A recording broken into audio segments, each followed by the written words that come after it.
ESPN2 Friday night college football is broadcast in high definition and presented by Pioneer Curo HD TV. A lot to talk about tonight. Bob Davie will join us here in the booth. Lou Holtz via the miracle of satellite. We'll talk about the problems for the Irish. Making a case for number one, which has been the best team so far, who should be number one. And as always, we'll preview tomorrow's top games. But first, we check in down on the field with Joe Shad.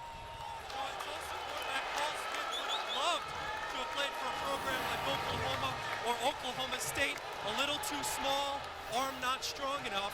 And so even though he's one of Oklahoma's all-time schoolboy passing leaders, not a scholarship available. Oklahoma coach Bob Stoops told me you can't recruit every player. Paul Smith admitted his feelings were hurt then. He has a chance tonight to hurt Oklahoma Sooners fans' feelings. He has been terrific helping to rebuild this Tulsa program. Tulsa won the toss and deferred, so Oklahoma will receive. One of the most dangerous kickoff men in the country, back deep, Reggie Smith. Oklahoma is 8th in the nation in kickoff returns, averaging 29 as a team per return, and Tulsa's had trouble with their kickoff. They used 3 different kickers to kick off last week against BYU. They'll start tonight with Jared Tracy. And this in-state rival is underway. Joaquin Iglesias. Across the 30 and out at the 32. Let's meet the Oklahoma offense, introduced by 2003 Heisman Trophy winner Jason White. The Sooner offense starts with quarterback Sam Bradford. He's completing nearly 80% of his passes and broke my consecutive completions record 2 times. The receivers are big and fast. I would have loved to throw to Malcolm Kelly. The line is huge, averaging more than 320 pounds. It's the biggest in school history. Those guys are Sam's best friends. And they average 6'5", 322 pounds. Todd Graham, the Tulsa coach, thinks they're the best offensive line in the country. Bradford opens out of the shotgun with a lot of time behind that line, and he's right on target to Malcolm Kelly to the 49-yard line of the Golden Hurricane. Their defense, introduced by Tulsa Hall of Famer Dennis Byrd. Brandon Jones and Moten Hopkins do a wonderful job as a tag team duo anchoring the defensive line.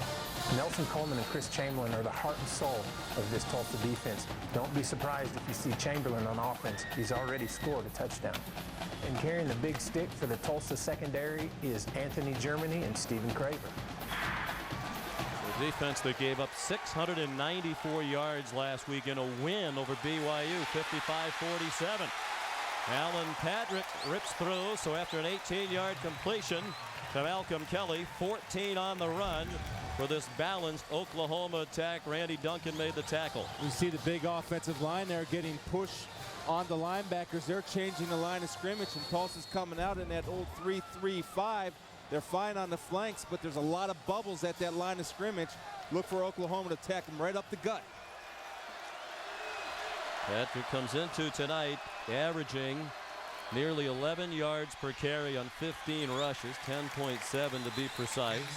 He's tackled here by Charles Davis after a gain of 4.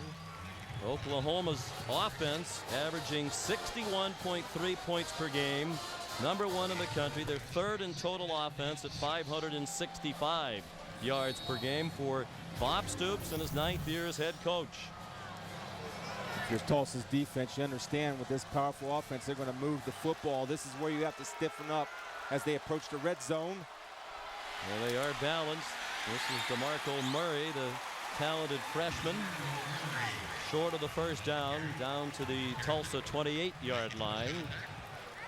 Alan Karatapian made the tackle, and then he came off the field. Leave an injury and equipment problem. He's tapping his head. It must be the helmet problem where he got a shot to the noodle. Mike Bryan takes his place. Bryan, the son of a former Oklahoma All-American Rick Bryan, who played for the Atlanta Falcons. 3rd down and 2. They keep it on the ground with Murray. First down. And he powers all the way down to the 5-yard line, dragging Tulsa defenders, most notably Randy Duncan with him. Roy Roberts in to help. That's a 23-yard gain. This is the 4th game of the season for Oklahoma. This is their 20th play of 20 yards or more.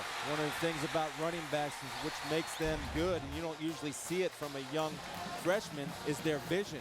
Right there, DeMarco Murray starts left and understanding the weakness of the defense with all the bubbles in the 3-3-5, hits the cutback hole. And interesting enough, Sean, I saw 3 Tulsa defenders on their back.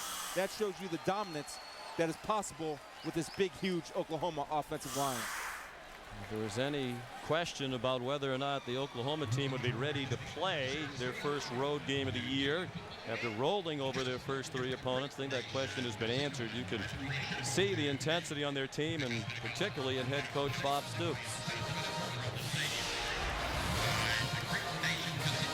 These Oklahoma seniors have had an up and down ride early in their careers, playing for national championships. That 2005 season, the first since 1999, when they did not have double digits in wins. And then, of course, last year, the quarterback situation, Rick Bomar dismissed, Paul Thompson thrown into the mix. And I think given all that, they had a very good year, going 10-3, winning the Big 12, going to the Fiesta Bowl. Yeah, but it ended on a bad note. And Coach Stoops doesn't like to talk about that much, but it still ended on a bad note. But they built off of that loss against Boise. First and goal, Chris Brown in at tailback, part of that 3-man rotation. And he gets driven down at the line of scrimmage by Nelson Coleman, their best defender, on his way to leading the Golden Hurricane in tackles for the 3rd year in a row. That time they did a good job. The defensive line of Tulsa didn't get pushed back, and they were able to create penetration, causing the offensive linemen. Offense. The down counts. It's a 15-yard penalty. 2nd down. It is a Big 12 officiating crew. Oklahoma from the Big 12. Tulsa plays in Conference USA.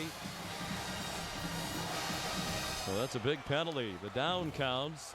The play went for no gain. It'll be 2nd and goal from just outside the 20. Now, if I'm Tulsa, my ears are up, and I'm looking at number 4, Malcolm Kelly, who's lined up top up there.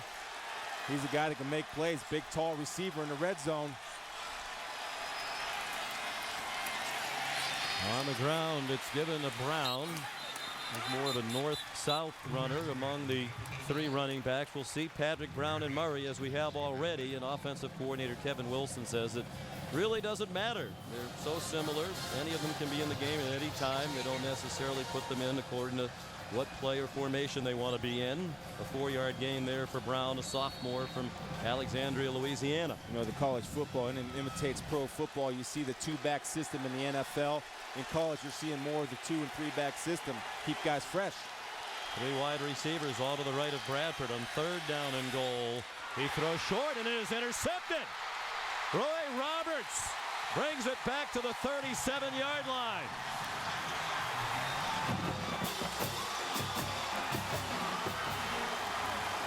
And looks like he pulled a hamstring in the process.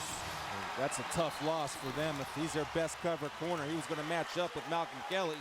Roberts 1, Bradford 0. Bradford looked at Kelly the whole way. He's going to run a little hitch route right here. Roberts jumps it because he's reading the quarterback's eyes. He's not even looking at Kelly. He's reading the quarterback's eyes. He does a good job of going up and finishing.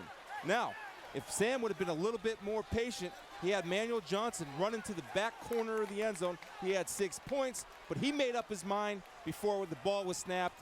A young quarterback mistake right there.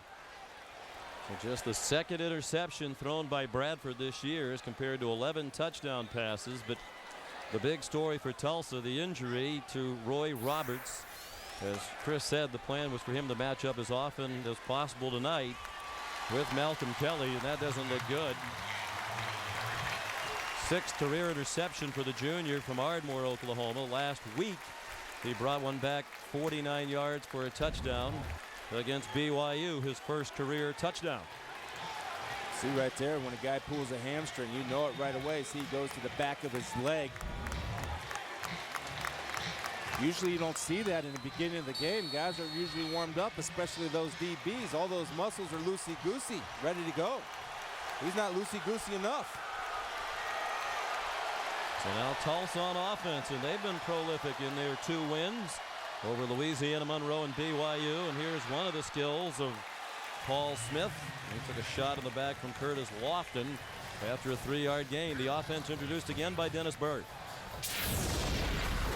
From Wausau, Oklahoma, Paul Smith will lead the offense, one of the nation's finest quarterbacks. Leading a very talented backfield, Terry and Adams, multi-dimensional player, is able to catch the ball out of the backfield, as well as having the speed to stretch the field vertically. And anchoring a very large offensive line is Justin Morsick. And Smith showing his elusiveness again. Almost to the first down marker, about a yard short, tackled by Curtis Lofton, their leading tackler. Morrissey, the only returning starter on that offensive line, but they've played well, giving Smith protection. Only T.J. Rubley's thrown for more yards than Paul Smith. And they will be tested tonight. Oklahoma's going to run 9 deep at him at that defensive line position. Fresh bodies coming at you. Little quick screen, and it's Trey Johnson. Part of 4 very talented freshman big playmakers on this offense. A gain of 7 and a first down. The Oklahoma defense introduced by Jason White. The Sooner defense leads the nation in tackles for loss, thanks to the hard work of the guys up front. Middle linebacker Curtis Lofton in Oklahoma, just like me, leads the team in tackles.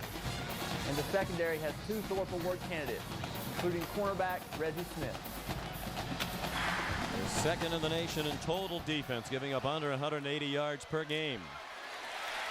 Terry and Adams on 1st and 10 from the Oklahoma 48, got a yard. Ryan Reynolds, the linebacker, made the tackle. Smith 19-9 in his career as a starter. As Joe Shad told you, is from Oklahoma. Not recruited by OU, despite the fact that he went to their camps. And he said, hey, I was 6'1", 165 pounds coming out of high school. Smith has a man wide open, first down and much more. Jesse Meyer. Inside the 20 to the 19-yard line, where Marcus Walker brought him down. Makes a complete quarterback is the ability to handle the ball, a la Peyton Manning. Then when you have a guy wide open like that, you throw strikes. And right there, Paul Smith delivered the strike to Meyer. Oklahoma looked a little confused. They had 2 guys covering dirt. It is a very good Tulsa offense. The handoff to the freshman Charles Clay, breaking tackles, and then perhaps a late hit out of bounds. Ryan Reynolds got him across the boundary, and there was some late polish over there from Austin English. But no flags down. He's out of bounds at the 15. He'll need 6 more on 3rd down. Again, anytime you have an aggressive defense, any misdirection that you can use. Ooh, that could have been a little late. Just a little. Well, he put a move on Reggie Smith, the All-American, gave him the leg and took it away. Smith. In the end zone, caught. Touchdown, Tulsa. Jess Meyer again with Wendy Holmes in coverage.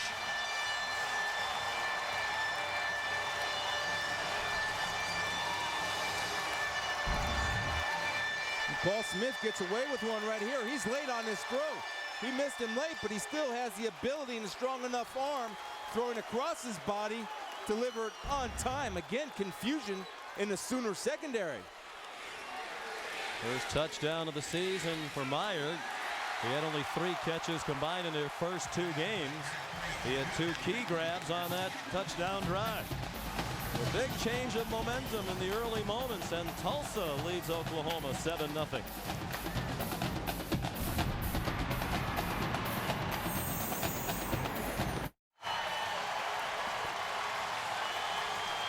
Oklahoma took the opening kickoff, marched down to the 5-yard line. Todd Graham, a timely timeout.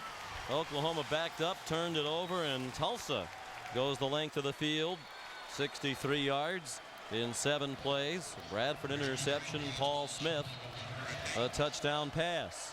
A killer penalty too, Sean. 15 yards for personal foul, then a turnover. Tulsa needs those timely penalties and timely turnovers to hang in. Ricky Drake kicks off this time. It is dropped and then picked up by Iglesias, and he won't reach the 15, although there's a flag down, perhaps for a face mask. Coverage team led by Mike Bryan, the son of a former Sooner, all fired up, but Might have been a face mask, just a 5-yard return after the bobble by Joaquin Iglesias. Holding 29 on the Actually, it's a return. hold Half the distance to the goal. against Oklahoma. Yeah, I think they got a hold on Joe John. Fine tight end, trying to protect his man. A lot of times you grab from behind to prevent the gang tackling. Tulsa's got energy. Boy, Oklahoma looked great on that opening drive before the timeout. Then the personal foul penalty. The interception. But now on defense, Tulsa without their best cover corner, Roy Roberts. Trying to deal with the stable of talented wide receivers led by Malcolm Kelly. John Destin is into the ball game to replace Roberts. And on first down, nothing doing. Alan Patrick wrapped up by Brandon Jones. There's Destin, a junior from Belgrade, Florida. Junior college transfer from Rock Valley in Illinois. They're high on him, but they were hoping he'd be playing mostly as a backup tonight. Again, but that limits what they can do as far as man coverage. They felt like Roberts could match up. From the 4, again, nowhere to run for Patrick. Moten Hopkins, the junior from Converse, Texas, made the stop. Well, the defensive line woke up. Oklahoma came out and punched him in the mouth. Tulsa's defensive line said enough. Now they're changing the line of scrimmage. And it'll be interesting to watch. You look at the massive size of Oklahoma in a pretty hot night tonight and see if that takes a toll. 87 degrees with 50% humidity at kickoff. And a breeze out of the south-southeast at 10 miles per hour. Timeout called by Tulsa. Well, Todd Graham has already used 2 timeouts. He said when we visited with him yesterday, Coach Graham, I believe we can do it. More importantly, our players believe we can do it. He said the first quarter's a key. If we're in the ball game at the end of the first quarter, I think we'll be in the ball game to stay. Again, a lot of things have to happen and go the way. Timely penalties, we had that, a timely turnover in the red zone. Then they capitalize on that. If they can capitalize on that, Paul Smith's going to make plays. It's not his first rodeo. He knows how to get it done. I just threw that in because we're in Oklahoma. Yes. So you understand that. I did, yes. So he's a confident kid, and I do believe he's got a little bit of a chip on his shoulder, Sean. He felt their win last week over BYU here was the biggest of his time here at Tulsa, but obviously a win tonight against Oklahoma would be that much bigger. A lot bigger. 3rd down and 11. Bradford standing on the goal line as he takes the snap under duress. Short over the middle and incomplete. Thrown a little bit behind Joaquin Iglesias. And now the Sooners will have to punt out of their own end zone. And this is Bradford looks a little rattled. He's staring down his receivers. 3rd and 11. They throw about a 5-yard route, which would have been tackled short of the sticks. He's got to give his team a chance. He just looks a little bit rattled. And he's playing a defense that has confidence against his team. 2 years ago, they held Oklahoma to 17 points. Michael Cohen, the former walk-on, to punt. Just about at the back line of the end zone. Kay Johnson is back deep for the punt. High kick, but short. And Johnson a fair catch at the 47-yard line. Tulsa begins in plus field position with a 7-0 lead.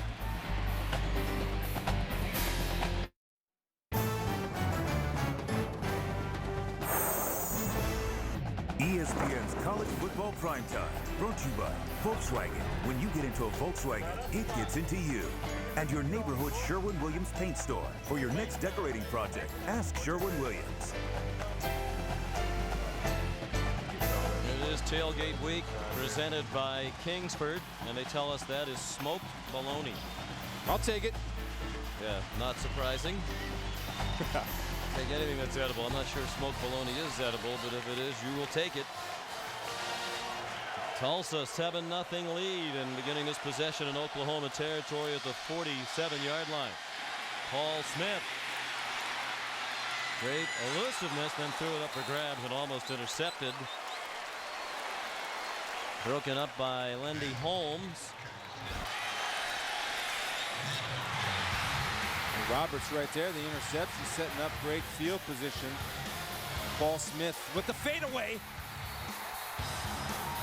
to Meyer in the end zone. The only score of the game. Roberts seemed to injure his hamstring on the play, has not returned. Already seen the elusiveness of Paul Smith, and we spoke with Gus Malzahn, the offensive coordinator. He said that's the quarterback's greatest skill. Nice defensive play by Nick Harris, the free safety. Players continued thinking it might be a lateral, but it was ruled an incomplete forward pass. And it'll be 3rd down and 10. And Nick Harris, with his size at 6'3", went up there with the rejection. A good read by Nick to pull off of his blitz and recognize the quick passing route, getting the big paw in the throwing lane. A touchdown scored by Tulsa, just the 3rd given up by the Oklahoma defense this year. And this Sooner D has scored 3 touchdowns this year, 1 in each game. They had 2 interception returns for a score and 1 fumble return. The blitz coming. It's dumped off short to the freshman Charles Clay. Where will they mark it? Going to be very close to that yellow line. He was tripped up by Curtis Lofton, who's coming off a career-high 12 tackles last week against Utah State. I think with the mark there, they had the 1st down. Charles Clay, an interesting story how he came to Tulsa. One thing I watched him in practice Wednesday, tremendous burst. I don't know if you noticed that. He had a different gear once he got that pigskin in his hands.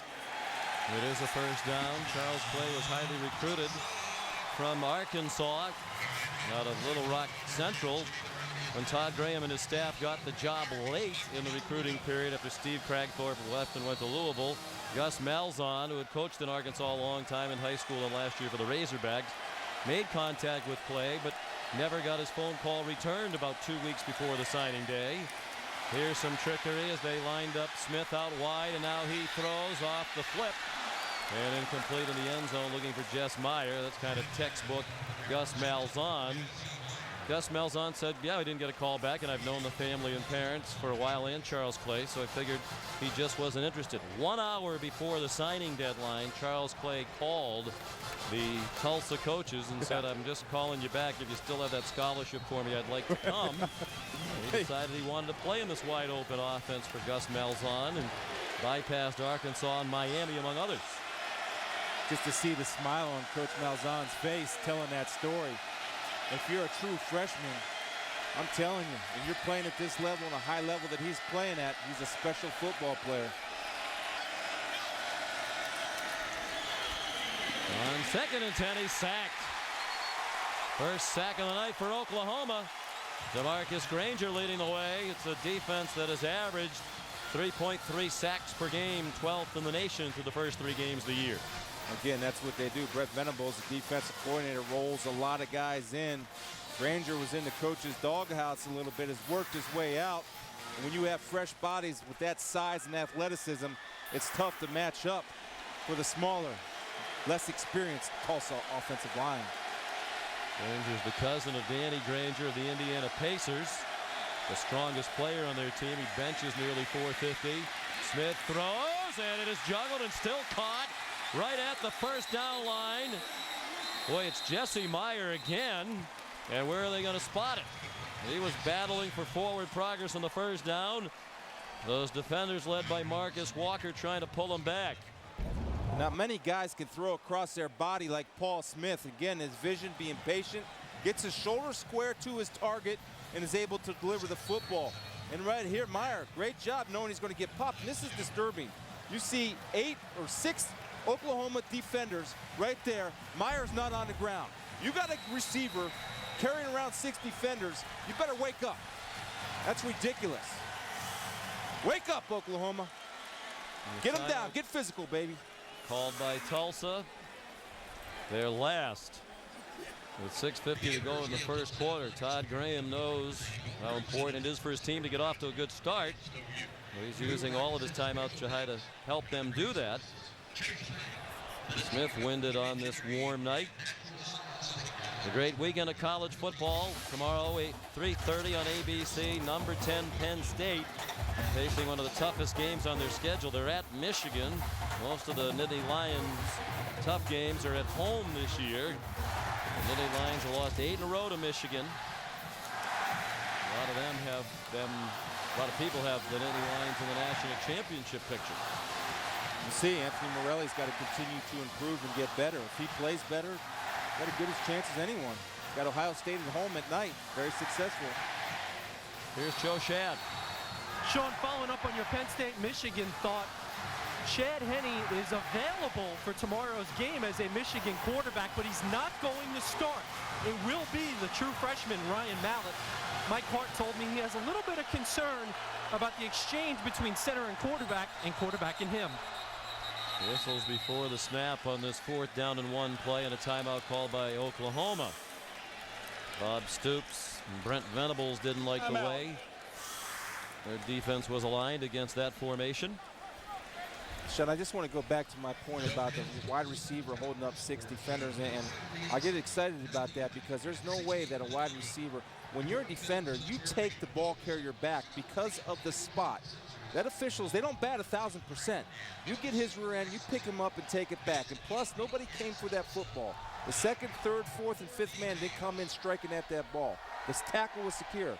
You got to start getting violent. And I know an Oklahoma defense when I see it, and they're a little bit shaken right now. They've had a couple blown coverages, and when I don't see receivers going to the ground, if I'm Brett Venables, I call a timeout.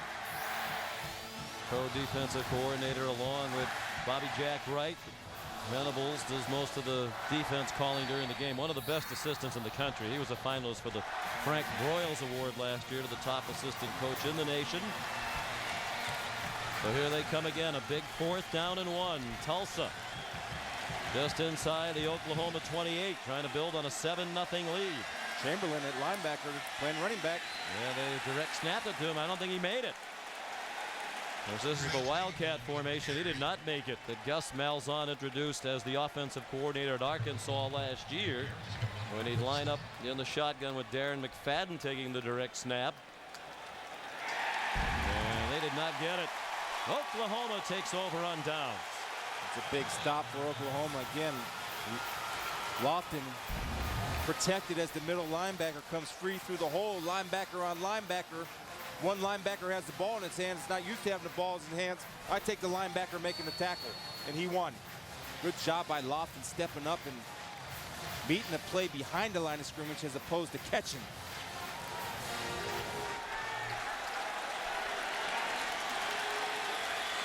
From the 28, 1st and 10 Sooners. Alan Patrick, the tailback. And he's tripped up after a gain of 2 by Steve Craver, the Bandit. Senior from Hurst, Texas. One of the very few players on this Tulsa team who was recruited by Oklahoma. Craver originally signed with Nebraska out of high school where his brother played.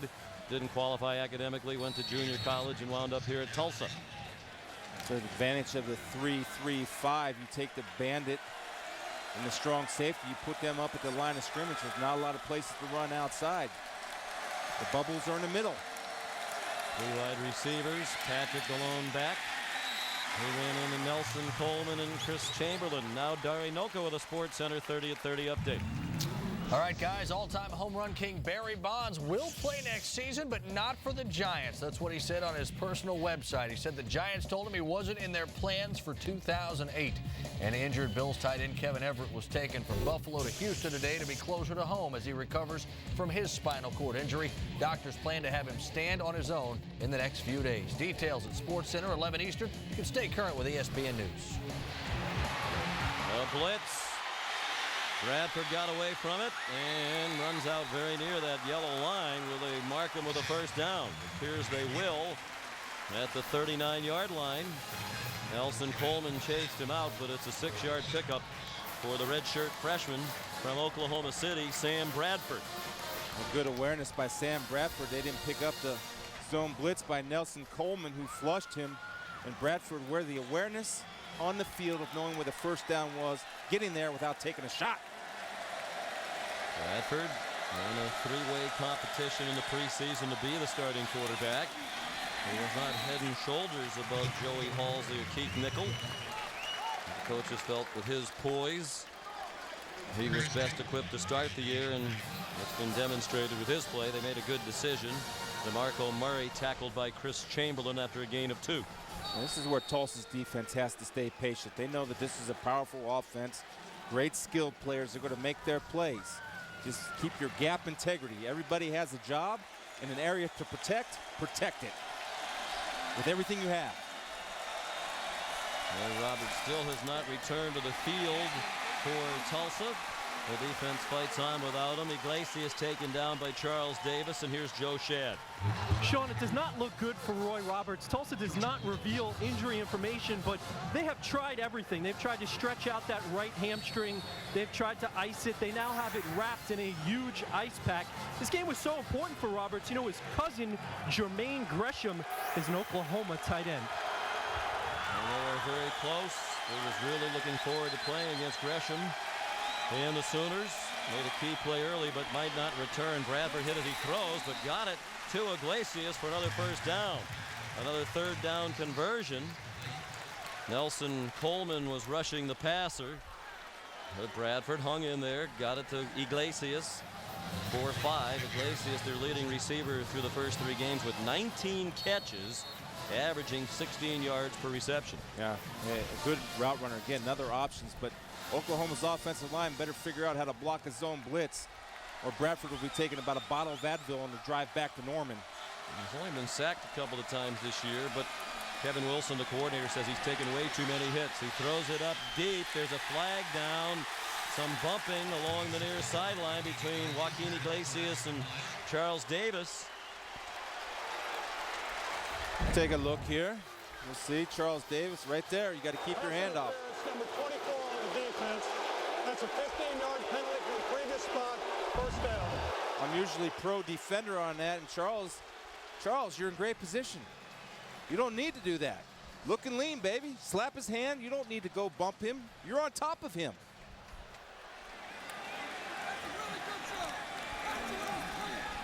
So the walk-off to the 35-yard line of Tulsa, and Brandon Jones is the injured nose guard for the Golden Hurricane, senior from Duncanville, Texas. Veteran, 39 career games, 11 of them starts.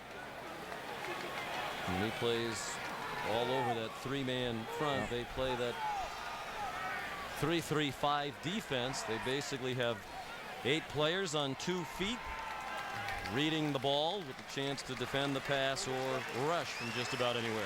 And that nose guard is the key to the whole 3-3-5. If you're weak at nose, then you're vulnerable everywhere else. If you got a hog and a tough man, boy dog warrior at nose guard, you got a shot, because they'll demand double teams and they'll hold the point and they'll get penetration. It'll hurt them if they lose Brandon. They usually play 2 of them. You have Nimmons in there right now, who splits time with Brandon, but he could get tired. Well, Jones goes out there. It's 2 of their best defenders out. And movement at the left end of the line.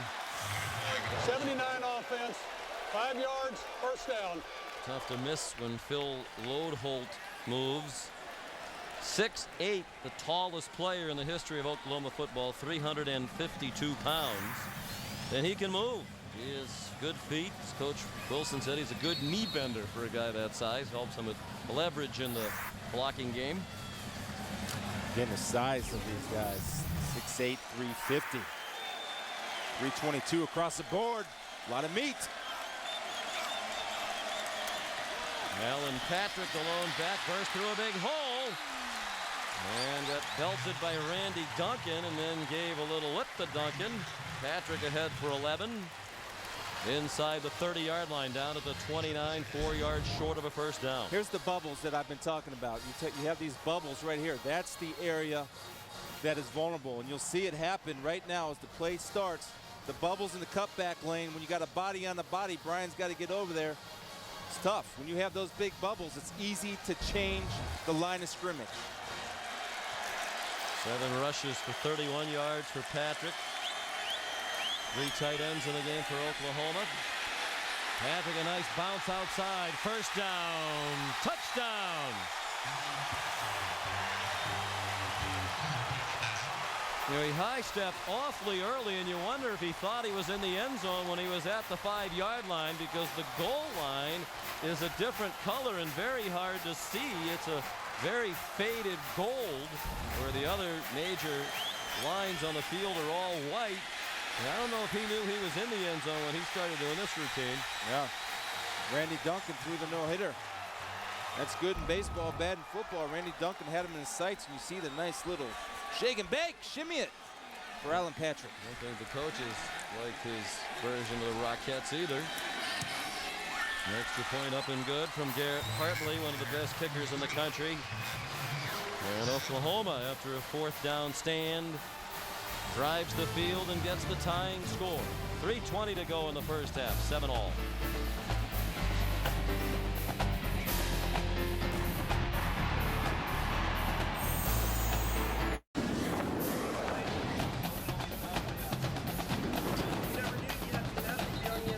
It is tailgate week, presented by Kingsford. College football primetime on this Friday night. Oklahoma and Tulsa tied at 7. Alan Patrick, the star of that drive. He rushed for 44 yards, including the 29-yard touchdown. Carried 4 times on that possession. 7 out of the 8 plays on the drive were rushes. Oklahoma started off that turnover. Their turnover meaning the 4th and 1 stop that woke up their defense. If Oklahoma gets that running game going, that's when Malcolm Kelly, Iglesias, they get going. Oklahoma is balanced. 12th in the nation in passing and 13th in rushing. Coming in. Garrett Hartley kicks off. Down to the goal line to Brennan Marion. And he decided to stay in the end zone. Ooh. Only a yard or 2 deep. Once again, here's Dari Noka. All right, guys, so we're enjoying OU and TU on ESPN2, but over on ESPN, you can watch a little baseball. Braves leading 1-0 on the Brewers, who need to win to stay within a game and a half of the Cubs in the National League Central. Atlanta trying for a 6th straight win. They're still not out, 4.5 behind the Mets. That's what's on ESPN. All right, Dari, thank you. Excellent football action tonight here on ESPN2.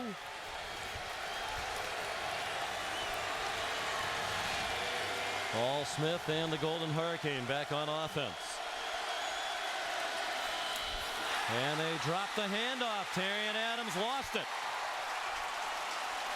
And he got back on it, but it'll be a 9-yard loss. The Paul's there looking at Terrian saying, I'm supposed to give it to you. Terrian said, no, that was supposed to be a fake. A miscommunication. You see Terrian's looking to block somebody. He doesn't even realize that the ball was given to him. Did do a good job of readjusting and getting on the loose ball. Miscommunication. Of course, this is a new offense for Tulsa this year. They played a pro-style attack under Steve Cragthorpe. He left to become the head coach at Louisville. Smith couldn't find anybody open. Now throws deep on the run and almost found a receiver. Going deep for Brennan Marion. DJ Wolf, one of the safeties, had the coverage. It'll be 3rd down and long. Yeah, Paul Smith's kicking himself. You saw him slap the AstroTurf there in a little bit of disgust. Excuse me, field turf nowadays. He had a shot to make a play. And not a difficult play, but one that certainly Paul Smith is capable of making. Gus Malzahn. Driving force behind this no-huddle spread offense. They like to play at a fast tempo. They'll go to the ground on 3rd and 19. They'll get 10 from Terrian Adams, but not enough. And they'll be forced to punt as we tick down near 2 minutes left in a very entertaining first quarter. That's Oklahoma defense. Getting pressure, and I guarantee you Tulsa doesn't want to operate 15 yards behind the sticks. Reggie Smith back for the punt. Michael Such to punt. He had one deflected last week by BYU. He's averaging just over 39 yards per punt this year. Smith from his own 35. Brings it back 15 yards to the 50 after a 44-yard punt. Tanner Andel made the tackle for the Golden Hurricane. Norman, Oklahoma, the home of the University of Oklahoma. They're the University of Oklahoma, but they're OU. It's 124 miles from Norman to the University of Tulsa, and they are TU. I don't understand that. It's the way they do it in Oklahoma. It's OU and TU, but there's the University of Oklahoma and the University of Tulsa. You'd think they'd be UO and UT. Bradford going deep, and his receiver Malcolm Kelly got twisted around. Good coverage there by John Destin, the sub who came in for Roy Roberts, who suffered a leg injury on a key first quarter interception. Yeah, it was a matter of time before they want to test Destin. He passes the first test, and I would test him with, I think, the best wide receiver in the ballgame. Say it was only a matter of destiny. I'll go with that. No, you won't. I didn't even get like, the courtesy smile. Yeah. You're not going to be here all week. Yeah, the truck said it's very silent down there, too. I've left down the entire crew. Alan Patrick, the ball carrier. Chris Chamberlain and Nelson Coleman, those backers, made the tackle. Coach Graham thinks both of his stalwart linebackers have a chance to play in the NFL. 8 years of experience, both of them 4-year starters. They have to play big. This is their signature game. It's one they'll take with them for the rest of their lives. If they can pull the upset, let her loose. Todd Graham actively involved in calling the defenses. He was the defensive coordinator here for 3 years. Great pump fake by Bradford, and his man is wide open. It's Iglesias. Touchdown. That was the setup. They've been setting that up. Why? I'll tell you why they set it up, because Roberts picked the same hitch route off. So what do? You come back, you fake the hitch. Charles Davis says, I want to be a star. You better be sure if you're a corner if you want to be a star and you jump this. It wasn't even that big of a fake. Charles Davis attacks, and Iglesias does a great job, an outstanding job of maneuvering his body, avoiding contact with Charles Davis, and just waiting for the ball to go to the promised land. Joaquin. One time. Malcolm Kelly is the headliner among the receivers, but Iglesias is having a prolific season as well. 46-yard touchdown pass, Bradford to Iglesias.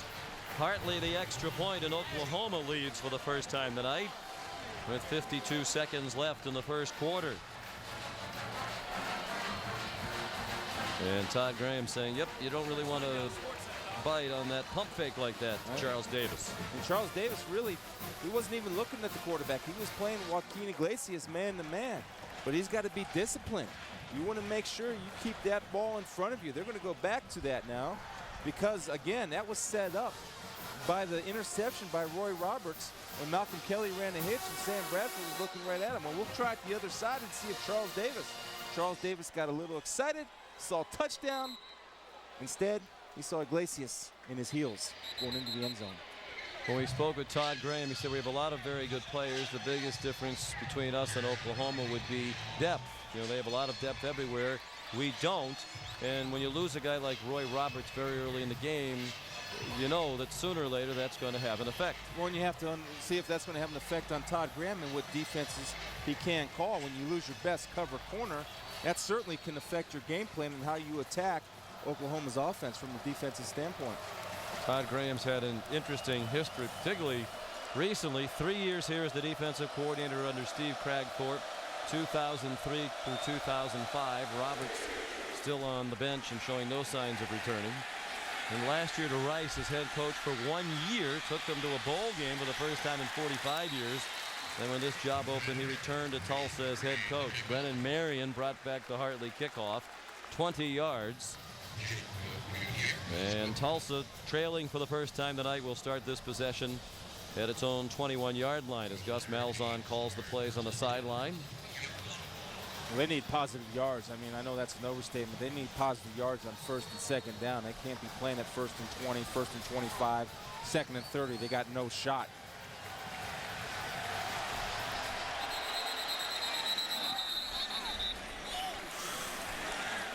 Flags before. False start, 82 offense. 5 yards, first down. We're starting at 1st and 15. Jacob Frank, which is a good name to have on Please tailgating week. reset the game clock to 45 seconds. 45 seconds. But you don't want to be penalized on this or any other week. 2 penalties for 20 yards against the Golden Hurricane. They got the big plays early, but momentum has shifted back to the Sooners. Here in the final minute of the first quarter, Terrian Adams lowered his head and got a wallop. We got a tough extra yard or 2, lost his helmet in doing so. DJ Wolf delivered the hit. It's a gain of 9 for Tulsa. But I like the aggressiveness of Terrian Adams right there, saying, I'll take you on. I'm not one of those running backs that's going to duck contact or look for the sidelines. We're going to find out. Nice contact between Wolf and Adams. Courtney Tennille would have been their featured back this year, but he got injured in the preseason, blew out his Achilles, and will not play this year. He's a transfer from Oklahoma. Good work by Smith. He found Jesse Meyer, who's been his best receiver here in the first quarter, for 9 yards and a first down. What could be the last play of the quarter if Tulsa elects to have that be the case. There's Courtney Tennille. Been a couple of years that Oklahoma did not play there. Transferred here, was the leading rusher for Tulsa last year, as they went 8-5 in Steve Kragthorpe's last season. End of the first quarter, Stoops and the Sooners up by a touchdown.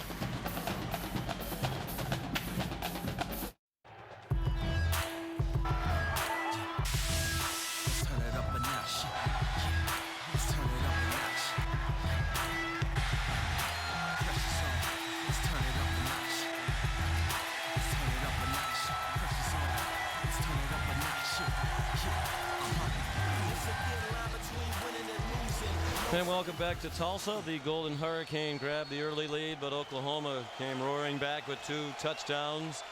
They lead 14-7 as we go to the second quarter. 1st and 10 for Tulsa.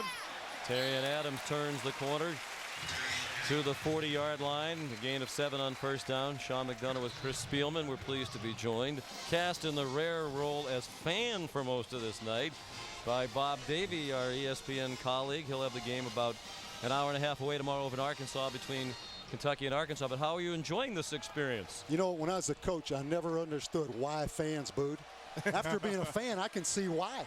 I mean, you spend all that money, you fight to find a place to park, then you finally get your seat, you can't see anything.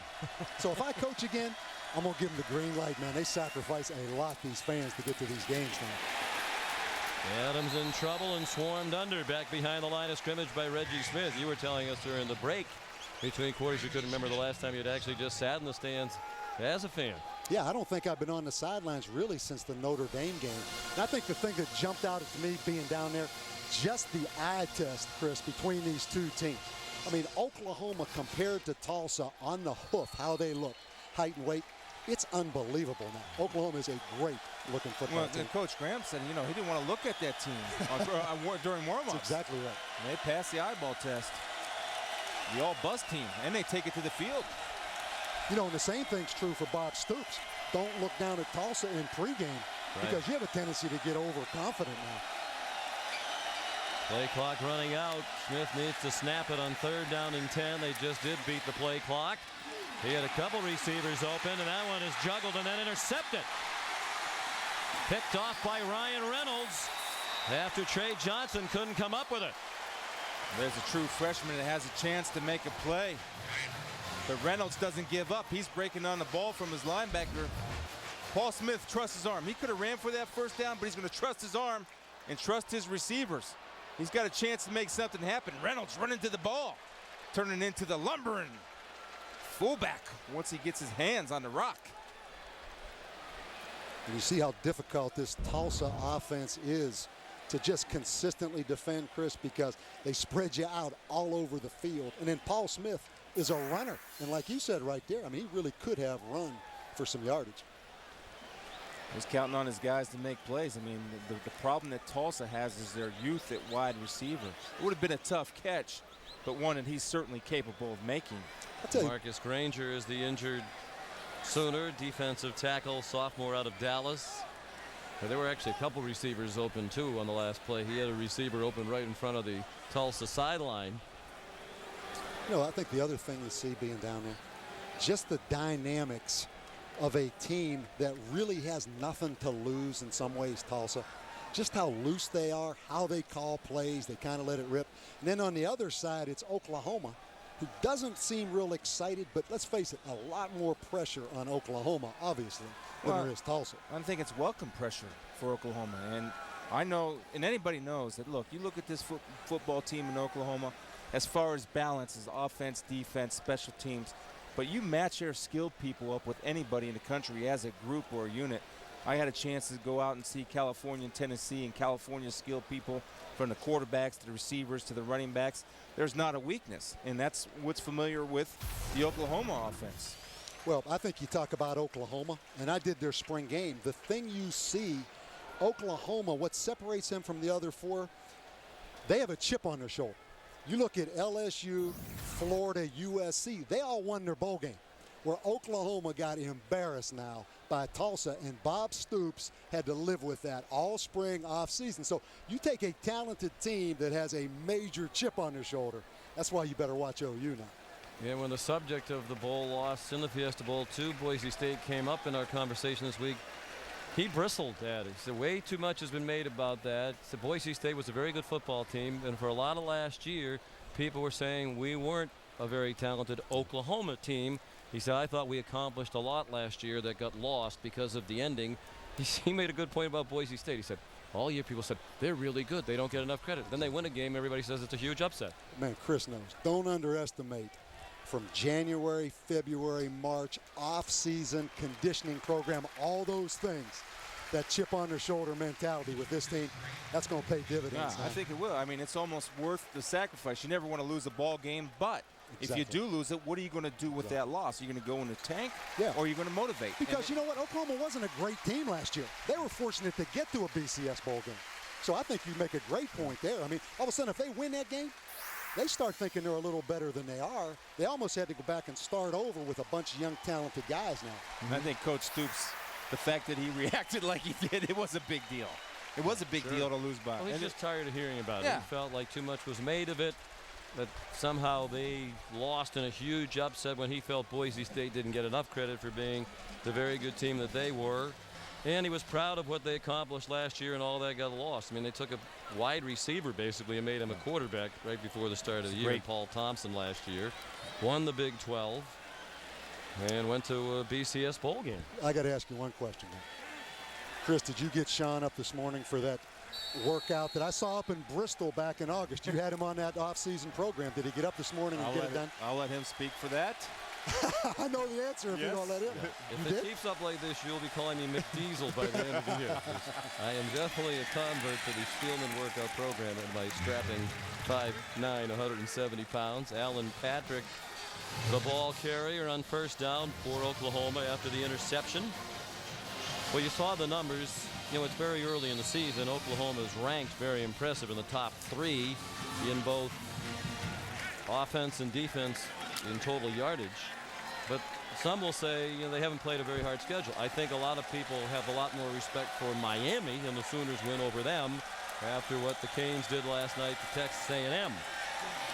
Bradford dumps it off short to Patrick. 2 spin moves, brutal tackling. And finally, John Destin gets him down near the 15-yard line. If they're going to whiff like that tackling all night, it will be a short night. This will be over quickly. Again, this is the Alan Patrick. Sam Bradford makes the correct read, but circle X, circle X. Spin move on PlayStation. You know, Sean, I talked to Bob Stoops about his team because the points you made, they really haven't played anyone. But Bob Stoops knows. He loves the chemistry of this team. He said regardless of who they put in against Utah State, no blown assignments. So from top to bottom, they're well coached, and he loves this team. And to me, that says it all. If Bob Stoops puts his stamp on a team, well, it says something about the depth too, and that's the luxuries that the USC's, Ohio State's, LSU's, Oklahoma's have. I mean, when their guys, their replacements come in, it's not like they're tweeners or guys that where that Oklahoma's the only Division I offer that they have. I mean, they're recruiting All-Americans to become All-Americans. And don't think the Tulsa kids, don't know that too. So when they came out early, Tulsa, they didn't really think they had a chance. But then that first touchdown led them to think they had a chance. You have to wonder where they are right now, mindset-wise. Chris Brown carried for 2 on first down. Now Bradford throws short. Malcolm Kelly breaks 1 tackle and gets near the first down marker. Steve Craver knocked him out. Bob Stoops has reason to be very positive about his team, and he said, to this point, 3-0, we've probably played as well as any team I've had. He said, but all the best teams that I've had got better as the season went along. That will be the challenge, but he has a very good-looking redshirt freshman quarterback, 3 outstanding running backs, a terrific group of wide receiver, maybe the best wide receiver in the country in Kelly, one of the best offensive lines in the country, and they say that the tight end group is the best position group on the offense. Other than that, they got a lot of holes. Murray, a touchdown. Well, one of the things that suffers is because of the 20-hour rules, technique, and tackling. And I've been preaching this for 2 years. Tackling stinks. John Destin has a chance to come up here and make a play. The problem is he goes low, puts his head down, and tries to tackle the ankles. You have to tackle high, see your target, make a shot. You're going to see John Destin come unblocked. Chance to make a play. Loses his footing. You're a defensive back. You can't lose your footing. Come up and whack him. I agree with you 100%. And the problem Tulsa has, their defense practices against that spread wide open offense every day in practice. They never get a chance to line up and be physical. Marco Murray, a 4-yard touchdown run. And the Sooners lead 21-7.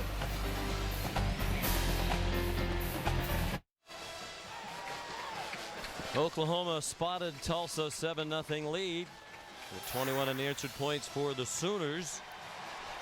And they lead 21-7 with 12:18 to go in the first half here in Tulsa, Oklahoma.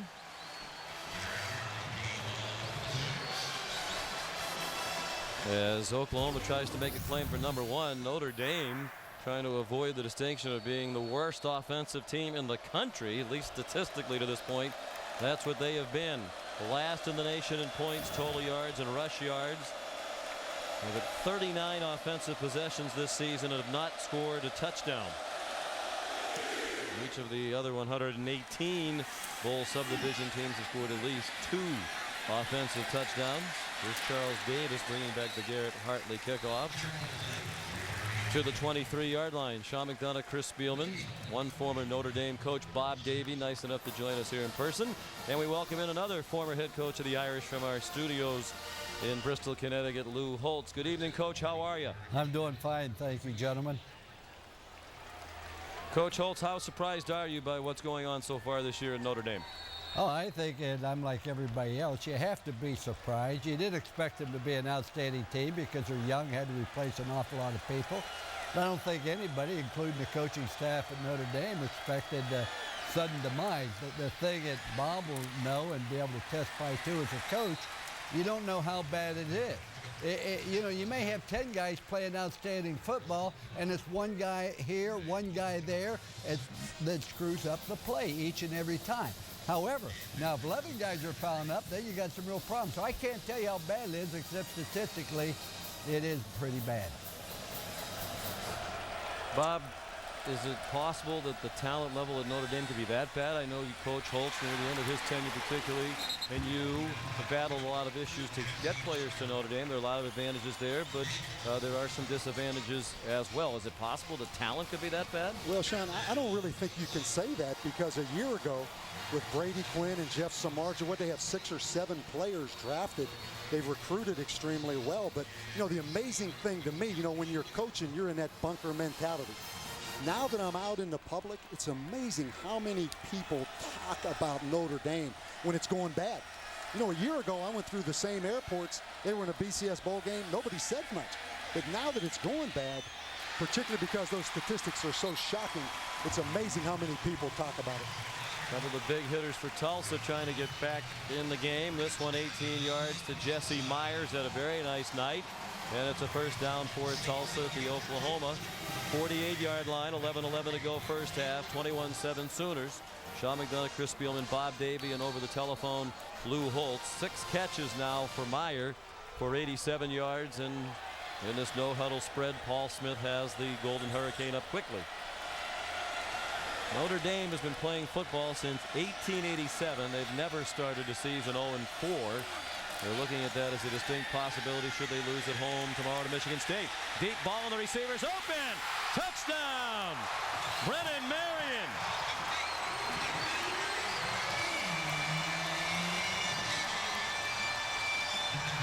Flag thrown in the end zone after the touchdown.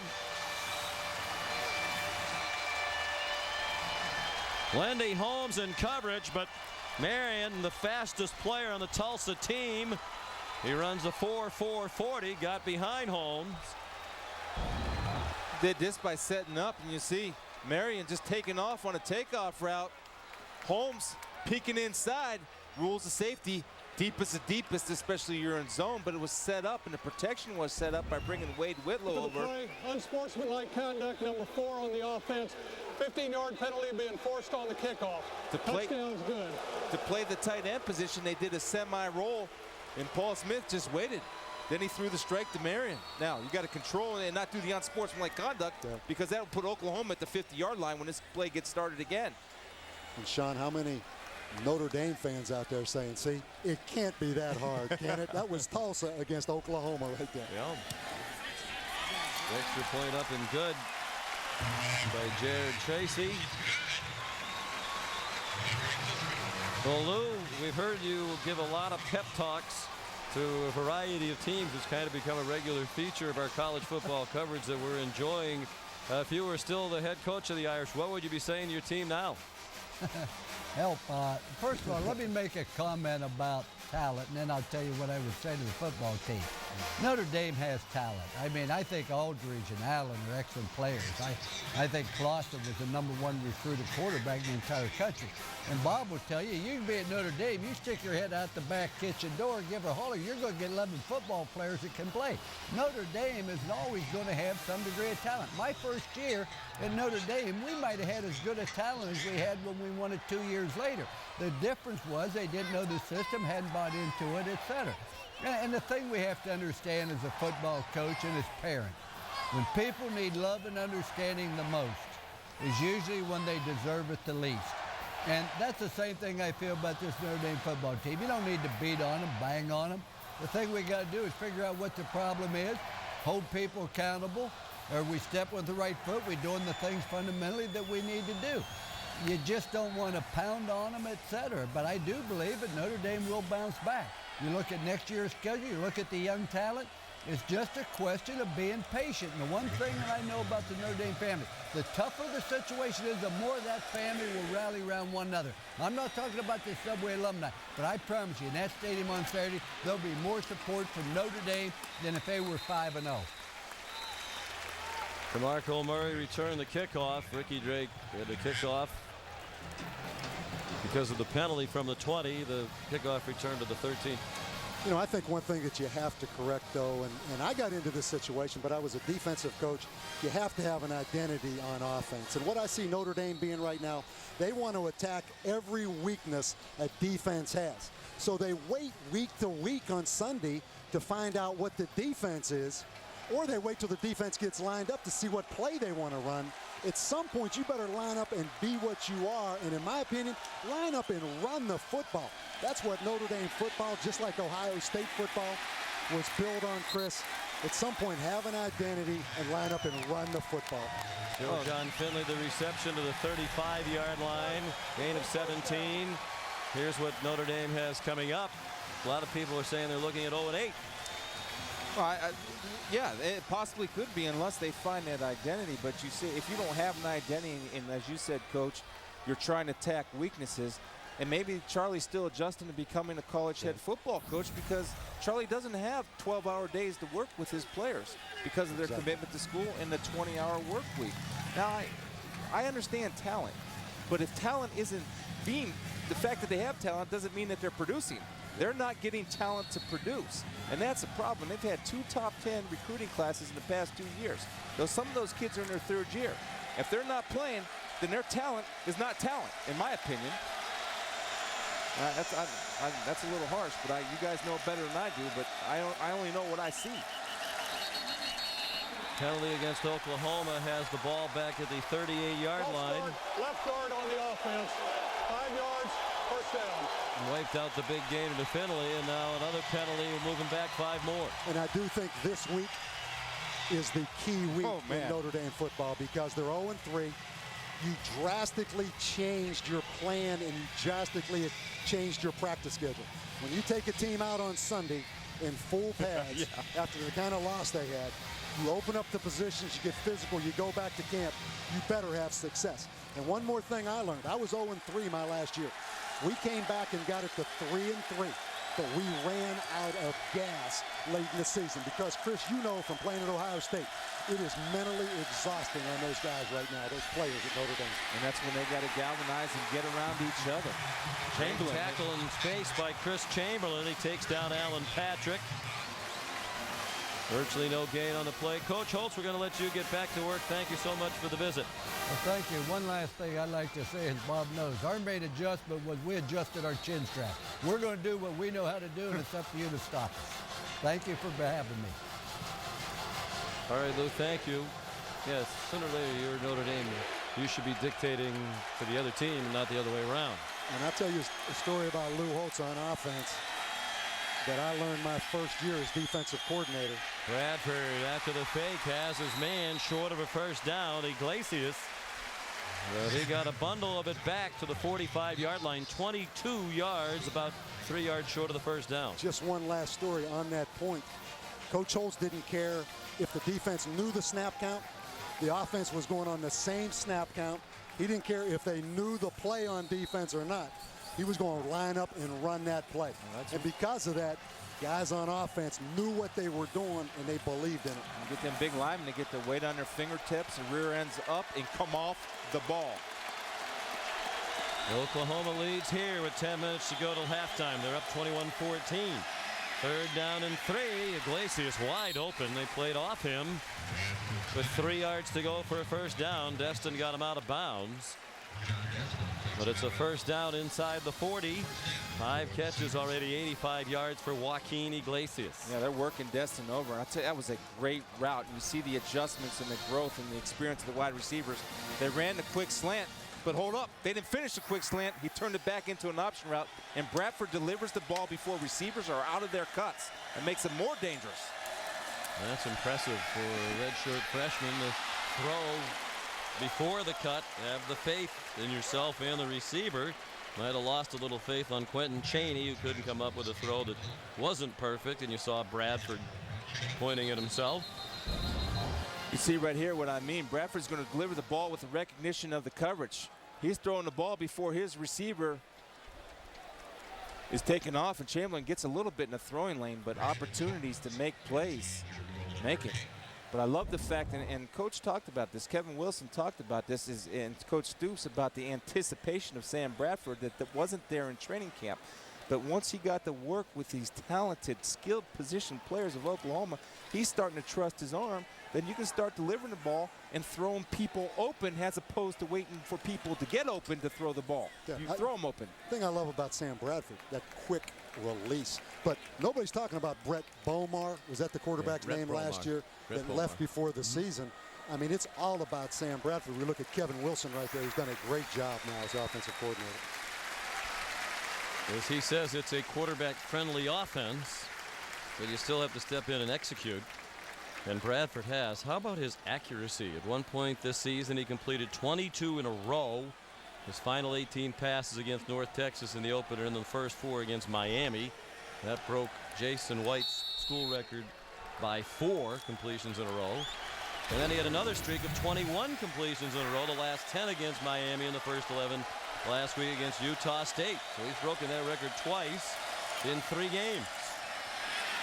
And on target to Gresham, the tight end, tumbles forward near another first down. Jermaine, a sophomore, chopped down by Chris Chamberlain.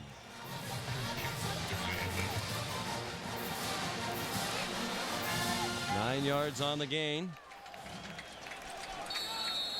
And another 3rd down here. 3rd down and 1. Field goal range. Gresham, that tight end's bigger than Tulsa's lineman. Yeah. I stood next to him on the field, Chris. It was unbelievable how big he is. You list him at 6'5", 263. Brown the first down to the 21-yard line. Here's Joe. Sean, Todd Graham has been pleading with his defense nonstop. Just hang in there. We're going to score points against Oklahoma. He said it over and over again. Please just hang in. We're going to score tonight. Easier said than done. Especially when he gave up 695 to BYU last week. Yeah. And I'm seeing Duke Robinson at 352 pulling around like a sprinter. Yeah, they need to tackle better, for sure. And they have so far tonight. Bradford off the fake. Touchdown! Jermaine Gresham. That big target Bob was talking about. 21-yard strike thrown by Bradford with Randy Duncan in coverage. And it's back to a 2-touchdown edge for the Sooners. Well, again, you're going to see Gresham right here release inside. And if you have a too deep, what they do have on, and you don't jam the inside receivers, it's too easy and there's too much pressure placed on the safeties. And the most impressive thing about that play, Gresham hold on to that football after taking a shot from Randy Duncan. His third touchdown reception of the year. Gresham had 8 catches in their win against Miami. Garrett Hartley the extra point. 8:50 to go till halftime. Oklahoma up by 14 again.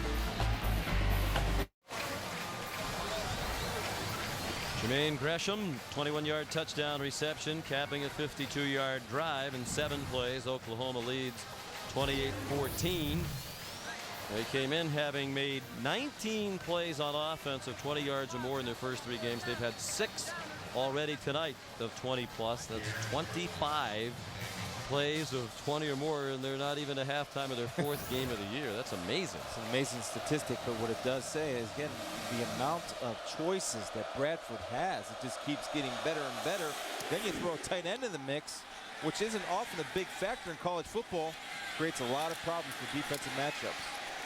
Charles Davis brings the kickoff back to the 30. There's Gus Malzahn, the offensive coordinator. Todd Graham saying he thinks they're going to score. He has great faith in this no-huddle spread offense. He was a successful high school coach in the state of Arkansas, won state championships, was brought to Arkansas last year to be the offensive coordinator, but they didn't really let him run his offense. They weren't a no-huddle spread. He came here largely for the chance to run his offense, what he wants to do. Well, first of all, Sean, when you hire a high school coach and bring him in, and he brings 4 prospects with him, some who, Mitch Mustaine, maybe the #1 prospect in the country, it's going to be controversial, particularly when your philosophy as a head coach doesn't match what he does on offense, and he's going to be your offensive coordinator. So almost no chance in that scenario for that to work at Arkansas last year. So he left, Mitch Mustaine left ahead of him. At the time Todd Graham got this job, he didn't think Gus Malzahn would come here. He actually hired Herb Hand out of West Virginia to be the offensive coordinator. And he called Gus Malzahn. He said, I need a quarterback coach, preferably a young guy, good recruiter. Gus said, let me think about it. I'll call you back. A couple days later, Gus Malzahn called back and said, I'd like that job if you'll have me. And Todd Graham said, if I'm going to have Gus Malzahn, he has to be my coordinator. So he shares the role with Herb Hand. They had to find some money to pay both of them. And the athletic department did their job. Bubba Cunningham, the AD. Austin English with a 2nd sack of Paul Smith. Well, it's tough to run that spread offense down at Arkansas when you have Darren McFadden and Felix Jones. Exactly. All right, hey, boys, you go out and run some hitch passes. No, you give those horses the ball and let them do their work. And you know what? That's a fair question. And I asked Houston Nutt today, why did you hire them then? But I also for the recruits. Well, yeah, but I also see Houston Nutt's side of it in that they did run this spread offense last year, Chris, early in the season. Now, I see Gus's side because they abandoned that offense after 3 games. So I do see both sides of the situation. But you almost had no chance with your Gus Malzahn. No. Terrion Adams, the catch, went out of bounds, apparently short of the marker. It would be 4th down. And I think With the confidence that Graham has in his offense and the shaky defense, don't you have to go for this? Oh, absolutely. I think you guys just to give your defense hopefully a rest. Yeah, but here's the thing. What do? I saw them on 4th and 1 early in the game when they're up 7-0 down here. That's the problem with these offenses. What do you run? They ran quarterback counter, Chris, on 4th and 1 early in the game. They have no running game. What I do, I put trips to one side, single up a receiver, and let him work a slant. If the guy's off, if he's pressed, I run the fade and take my shot. Yeah, because you're committed to throwing it. I agree. Don't try to run it all of a sudden in the most critical situation, because you can't. Well, in 4th and 1 from their own 40, they're going to punt. After all that. Yeah, I don't understand that. You're asking your defense to hang in there because you're pretty certain they might not be able to. Your offense is your strength. You got to get in a scoring match. Then you don't try to keep the ball and score. 36-yard punt. And the other kid. It's got to be 5'11".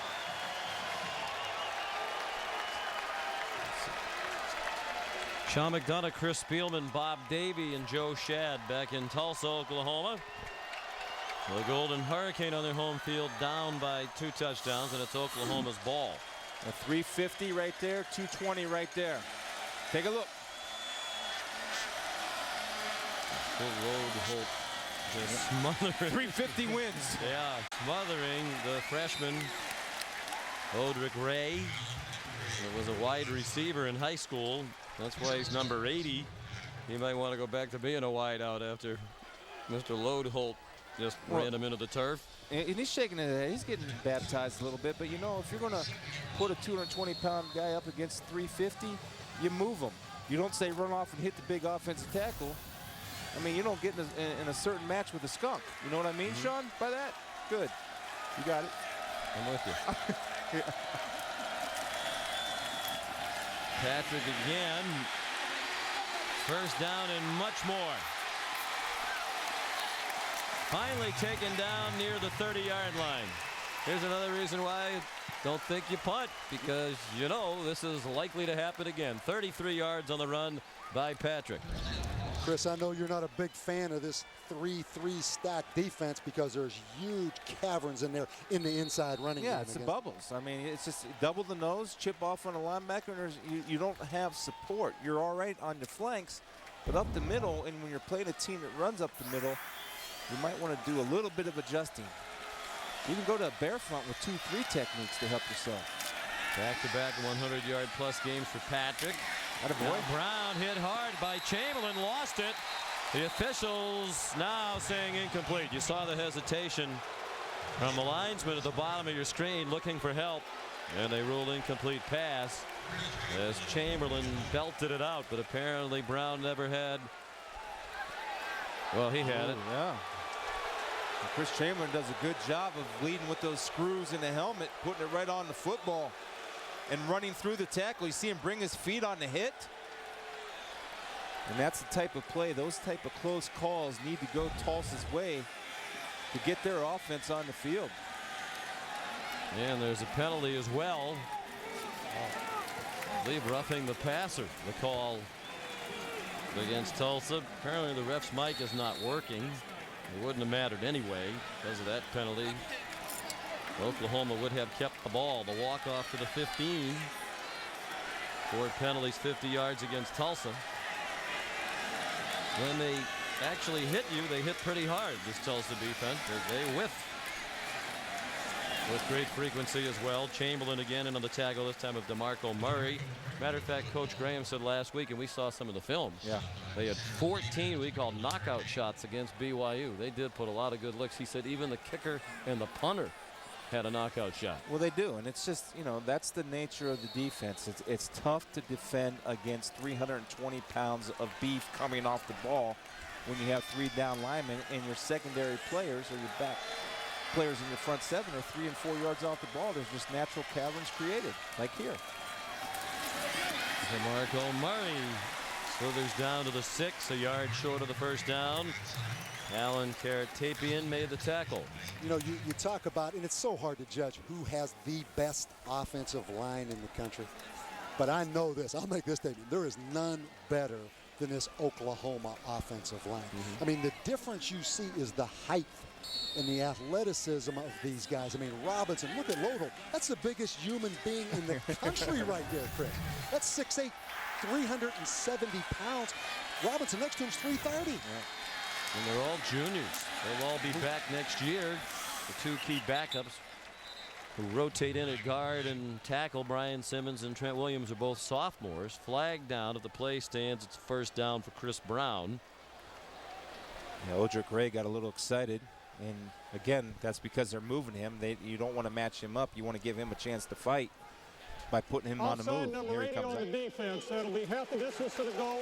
Penalty yards is good for first down. I just want to make, and you know, the 3-3-5 can work in Conference USA because the athletes are a little bit more equal. But when you're playing the number 4 team in the country, it's just a little bit difficult when they're pounding you. And that's the weakness of the defense, and that's the strength of Oklahoma's offense. That's why you see them hitting it up the middle. And the thing I like about Oklahoma, you know, Oklahoma was a spread team. Mike Leach was the offensive coordinator, as you guys know, when Bob Stoops first took the job. But now they're balanced and they can run. You know, right there, just a two-back ISO kind of play. And you know what, Chris, you made the point. You have to do what you have to do. I mean, Tulsa probably has to be a spread offense to try to move the football. I mean, it's a small school. There's only 4,000 students. Even against Conference USA teams, they're going to have some problems maybe matching up. But at some point, don't you have to run the football a little bit in college football? Yes. Well, I mean, I don't care, Chris. I mean, right? I'm with you. We talked about that two-back rule. I think there ought to be an NCAA rule. 25 times a game you have to put two backs in the backfield and run the ball. And be old school. Patrick got them down to the 1-yard line. Patrick gets the call again. He's into the end zone. Ian Pleasant with a good block. He was in at fullback. And the route apparently is on with 4:07 to go till halftime. Already 34 points on the board for Coach Stoops. Sooners with the extra point still to come. It's the old power oak play, and watch Duke Robinson at 72 pull up and lead the way. And the problem is he gets his big weight going. Look at him, he's 350 pounds himself. He doesn't have to block anybody because nobody's in the hole to hit him. But anytime you have an athlete that moves that well at that size, there's going to be a lot of space to run to. They can't find any volunteers to get in front of him. Yeah. Extra point good by Hartley. Alan Patrick already over 100 yards in the half and into the end zone to cap that drive for Oklahoma.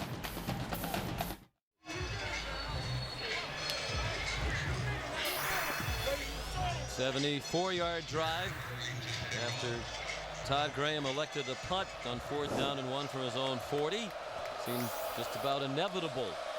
Did you think that was the right call? I don't think it was the right call. I think it goes against everything he said. You got that message, didn't you, Chris? Like that call? Charles Davis runs it back. Then again, we had his bowl game last year. He told us what a great place Rice was, and there isn't any reason why you can't win there. And then a week later, he's here as the head coach. So, anyway. I'll tell you what, they paid him about $1 million to come here now. He had a lot of reasons to come. I'm not saying that. But anyway, here's Dari Noka with a Sports Center 30 at 30 update. All right, guys, coming up on the Olive Garden halftime report, Mark May, Lou Holtz join me. 3 big games in the SEC Saturday, 3 big picks from those two gentlemen. Also discuss Notre Dame.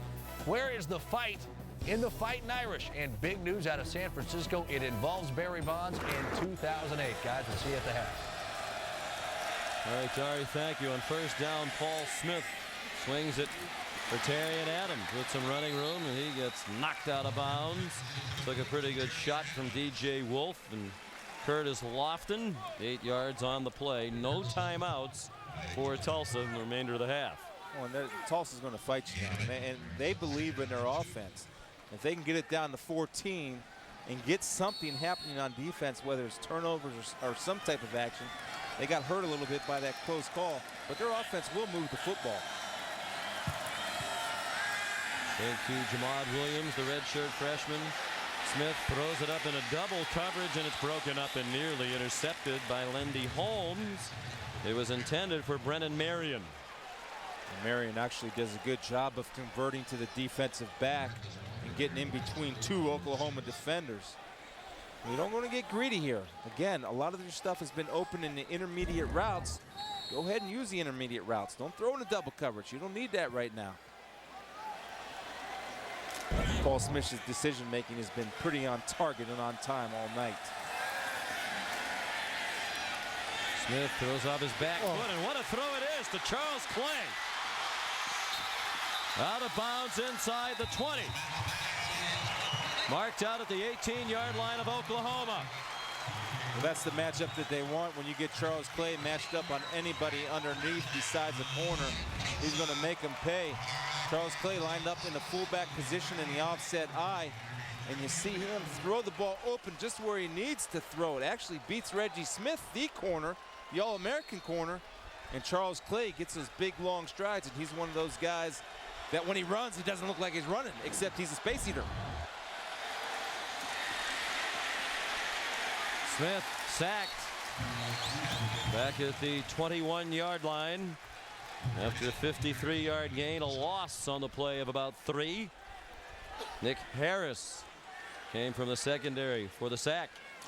I'll tell you what, in this offense, you better have a quarterback. As you see Paul Smith go out the wide receiver right here, you better have a quarterback that's an athlete, because he's going to take some shots in this offense. There's that Wildcat formation again with Chamberlain in the backfield. His arm got hit as he threw it. Tried to find Terrion Adams. Well, Bob, this is what we're talking about at Arkansas. This is one thing Gus Malzahn brought to Arkansas that he left behind with Darren McFadden. And we'll probably see it tomorrow in your game, 6 o'clock right here on ESPN2 when Arkansas hosts Kentucky. Yeah, you see trends in college football, Chris. Everybody in the country, including Charlie Weiss, is putting the running back at quarterback now. Direct snap at least a couple times in the game. You think coaches are copycats now? Yeah, single win. Hasn't worked well for them tonight.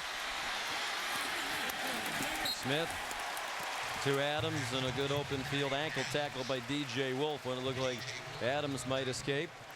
Who do you like in your game tomorrow night? I know you won't have to make a prediction because you're covering it, but Kentucky coming off the big win, Arkansas off a tough loss. Yeah, I mean, the team with the shortest memory, right? Probably bounces back, but I go with the team that can run the football as dynamic as I think Arkansas can. Now, Kentucky's balanced. Great quarterback, great scheme, but I tell you, those 2 running backs at Arkansas, Chris. Well, Raphael Little from Kentucky can carry the rock a little bit too, but you're right. But I'm talking about physical now. McFadden will pound you. Jared Tracy missed a 35-yarder, a knuckleball. I'm not sure 3 points would have helped a lot the way their defense is playing either, but not as much of a choice that time. Here's the information on the game, Kentucky at Arkansas. Kentucky 3-0 off the big win over their rival Louisville, and they are having trouble stopping the run, which doesn't bode well when you're going up against McFadden and Jones. I see right now McFadden, the leader in the ESPN poll for the Heisman.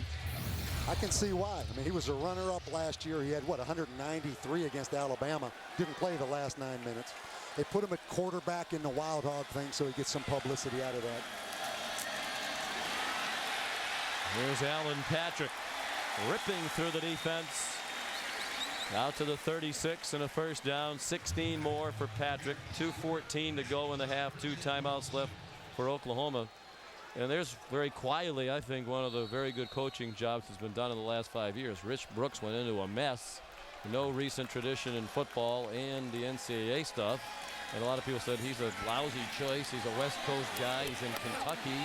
And all of a sudden, he has a very good team. Well, because Kentucky is a beautiful place, great facilities.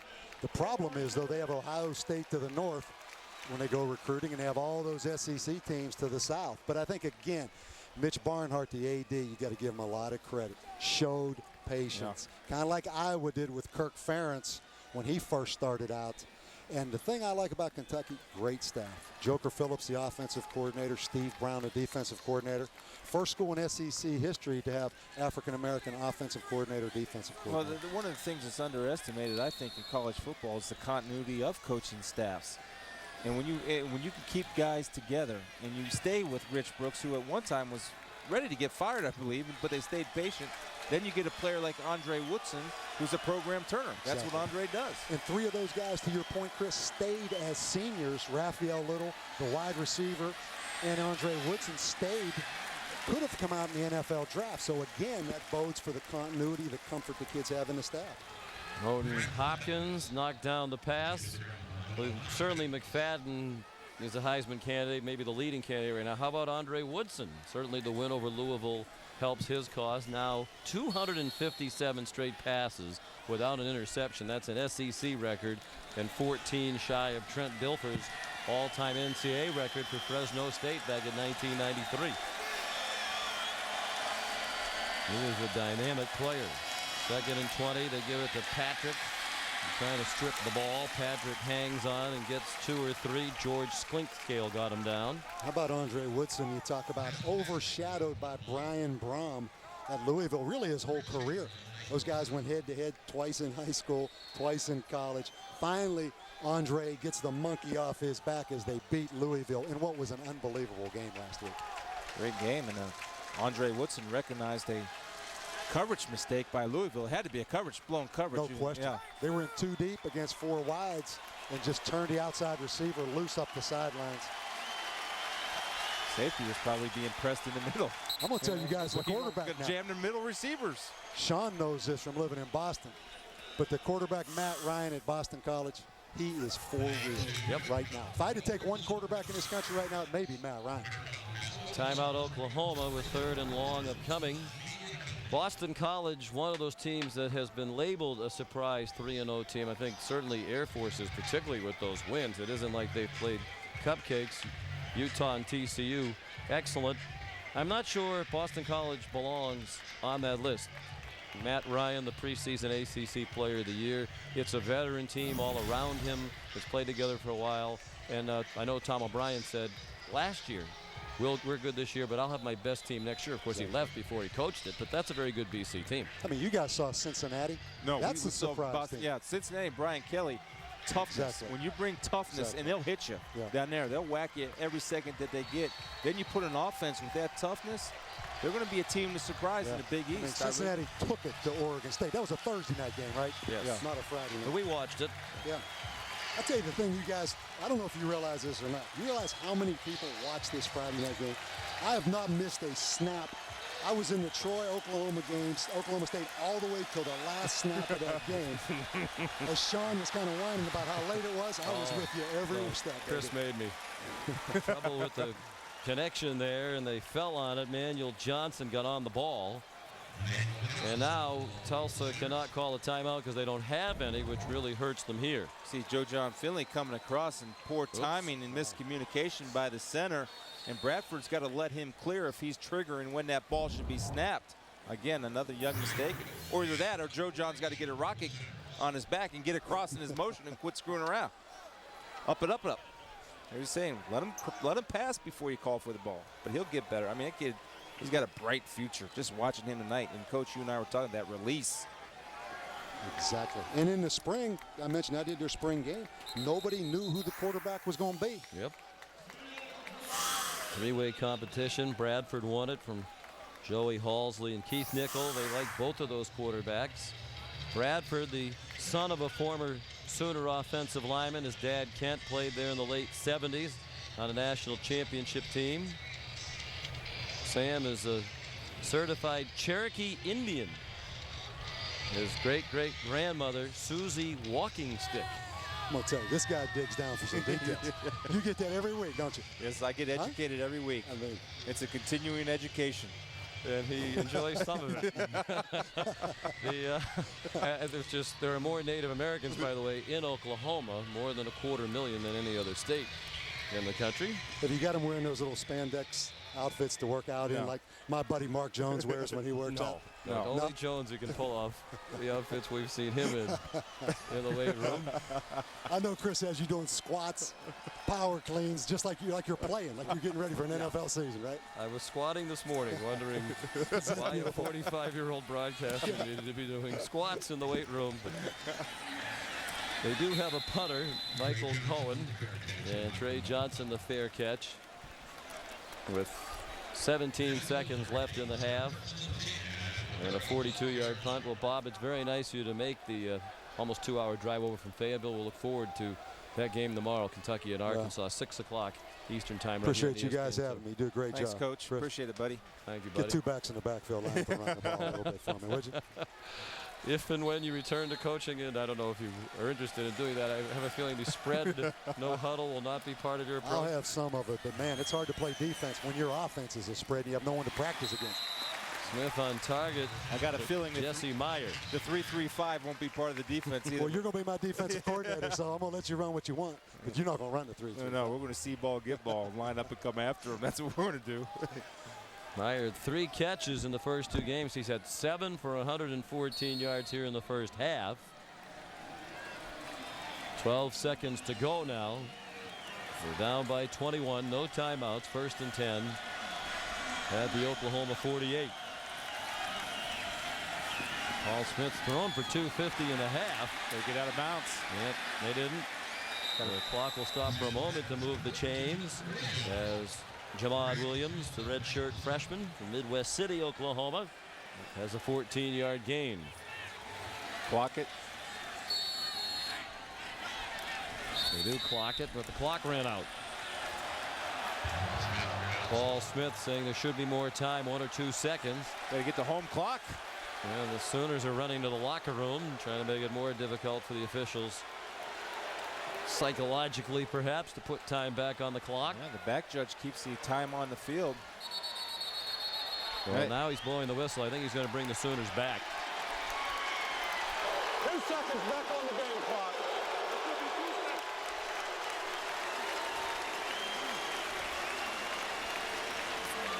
Give time for one more play. And again, the back judge keeps the clock on the field. He did a full 35-yard sprint to say there's 1 second left. And from the naked eye here, I had an eye on the clock and the booth. It looked like the ball did hit the ground when there was 1 second left. Now they gave him 2. And Jared Tracy, the field goal kicker, has a career long of 50. Confusion now on the sideline as a player runs on late, Trey Johnson. And they'll try to heave it in the end zone. They had 3 receivers to the right, but Smith is chased to the left and sacked by Austin English. 4 sacks in the half for the Sooners defense. There is a flag on the play. Front of the line of scrimmage. Illegal procedure. It is declined. So Oklahoma fell behind 7-0. A couple of big early plays for Tulsa, but they could not sustain it. Here's Joe Shad. Coach, what pleases you most about the first half? Well, offensively, we've been pretty solid. The first drive, we played pretty foolishly. Got some poor penalties. Some penalties have hurt us. And defensively, we just, we're letting some guys run past us. We got to do a better job staying on top of guys. How are you handling their offense? Well, some of the time pretty good when we stay on top of people. Right? The 2 big passes are really good.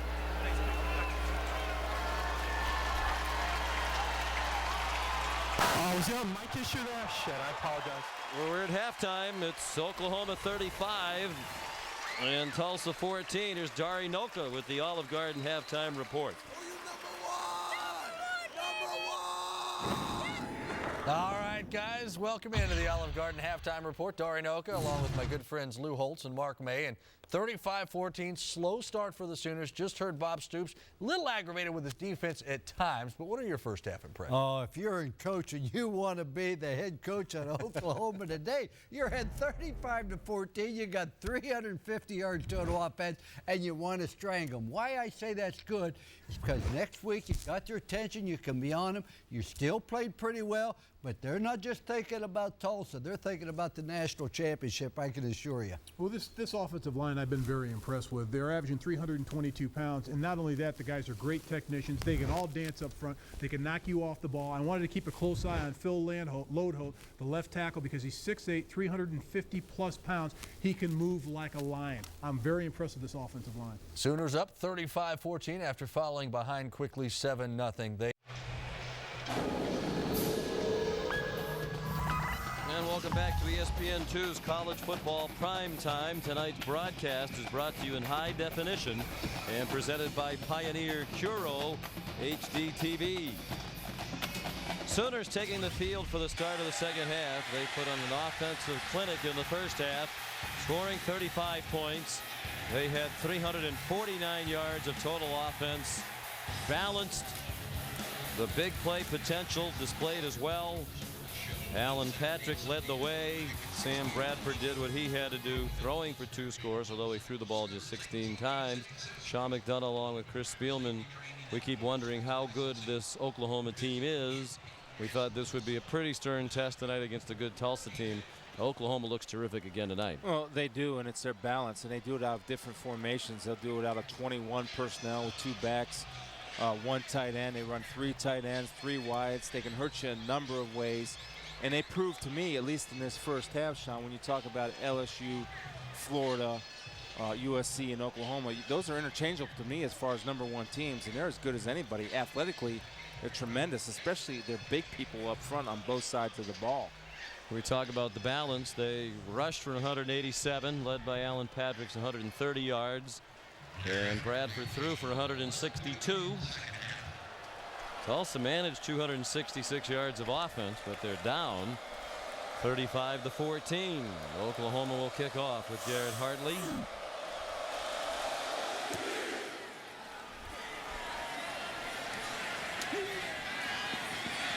Charles Davis from the goal line did not reach the 20, came up just shy.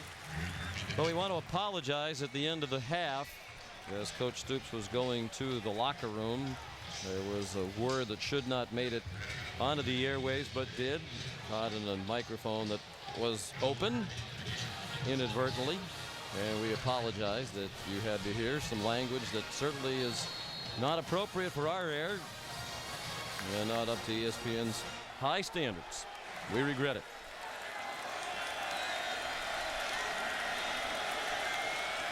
This is where Paul Smith, again, he's had some success. Not there, but in the first half he had success throwing the ball instead of running the ball. Yeah, the numbers reflect it. They only ran for 2 yards, so of that 266 that I mentioned, 264 of it through the air. As Paul Smith was 16 out of 22 passing. He did throw 2 touchdown passes, but he also had a pick and a sack 4 times. Gerald McCoy took him down on the first play of this half. Smith, and dodging bullets all night long, now throws it up for grabs, and it is incomplete. Intended for Charles Clay. John Williams, a defensive end, was downfield in coverage. 15 yards, first down. Well, again, you talk about, certainly he's going to help Tulsa there, but you talk about the athleticism of the big people. Well, right there, there's a perfect example of it when you have John Williams running down there with a speedy running back in Clay. Now, Paul Williams, ill-advised throw. Granger gives him a little shot there. You got to be able to pull up and be disciplined. But big John Williams hanging with a running back down the field off of a zone blitz. That's 6'5", 256. Downfield in coverage. After the penalty of 1st and 10. Terry Adams gets 11 more and another first down out to the 44-yard line. Adams says he likes this new offense. He says Gus Malzahn's play calling is aggressive and he likes it. And he said because of the spread, you spread the defenders out, you get those defenders out of the box. He feels as a running back, it's easier for him to run. Well, it can be, and that's if you get a hat on the big people. And right there, Tulsa's young offensive line did a good job of shielding off the massiveness of the Oklahoma defenders. First rushing first down of the game for Tulsa. Jamad Williams for a yard, tackled by Ryan Reynolds. So ideally, Gus Malzahn was talking about getting the play in the ball snap 5 seconds when the whistle for play by the white hat goes. Tulsa wanted to slow it down a little bit tonight just to give their defense a break. 2nd and 9, a little screen. Right. Look out, Trey Johnson can run. And he runs all the way inside the 20-yard line. Collared by Nick Harris. 36 yards on the game for Tulsa. Good. Paul Smith does a nice job of setting, looking at one way, hitting the screen, and set up well, and you're getting people downfield when you have your offensive lineman down there getting blocks for you in speed by Terrian. Good rack. Screen pass, getting it going.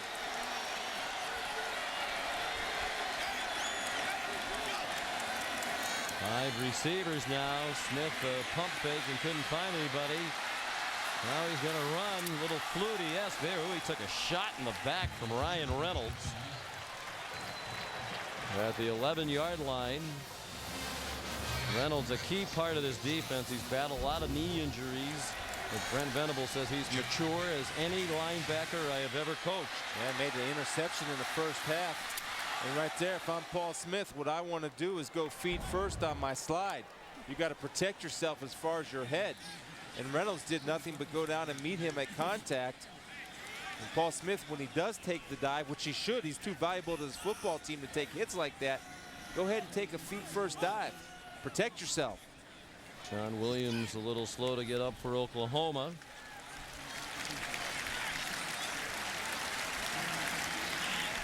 Paul Smith now at an even 300 yards passing.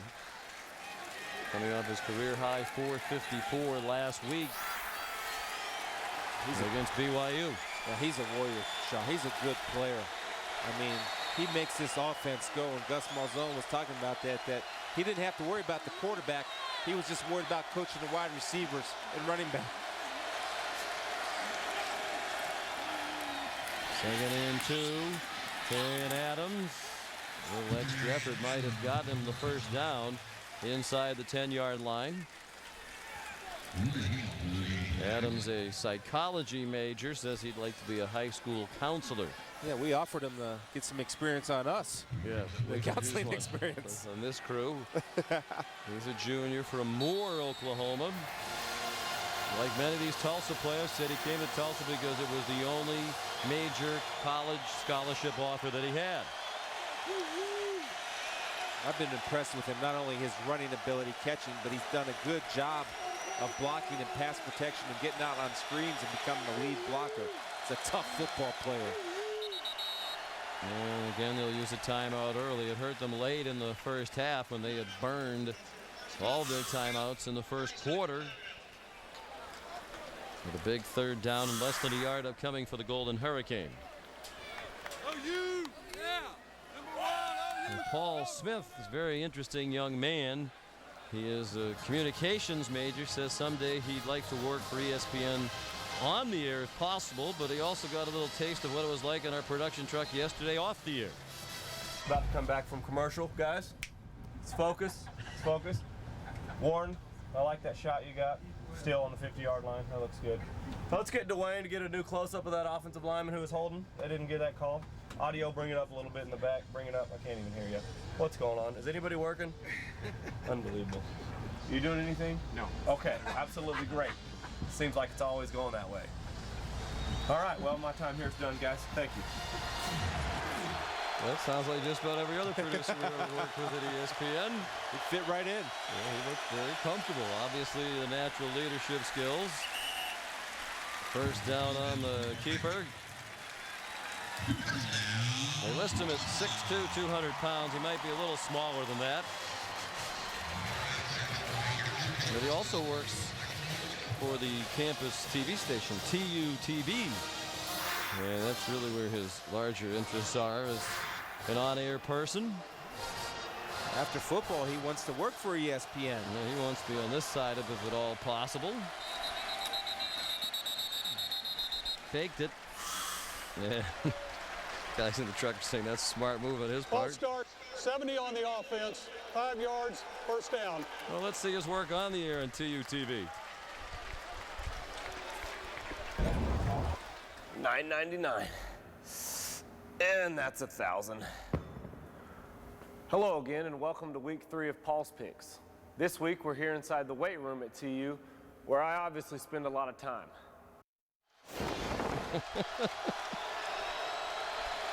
Not sure it's as obvious as Paul thinks. Here's Terry Adams bouncing off Ryan Reynolds and spinning down to the 4-yard line. He's a very likable young man of considerable religious faith. He said it was handed down from his parents. He is the president of the Fellowship of Christian Athletes chapter on this campus every week. Leads a praise and worship session for between 50 and 100 athletes on the campus, plays the guitar. He's a leader. He's a natural leader. And Yes, you can he tell is. that when he walks into the room, his players follow him, and that carries over off the field. High snap. He handled it. Didn't get much, perhaps a yard. I'll tell you what, he's tough too. He's taking some shots and hanging in there. He's married Krista Barker about 6 months ago. She was a 4-year starter on the soccer team. Said he showed up for the beginning of his freshman year. They had a luncheon for the incoming athletes. He knew a girl from his high school who was on the soccer team. Soccer team was in uniform because they had to go out on the field. He said, "Who's number 4?" He got the introduction to Krista, and now they're married. Short pass, nowhere near the end zone. Jake Collins, the tight end, stopped again by Ryan Reynolds.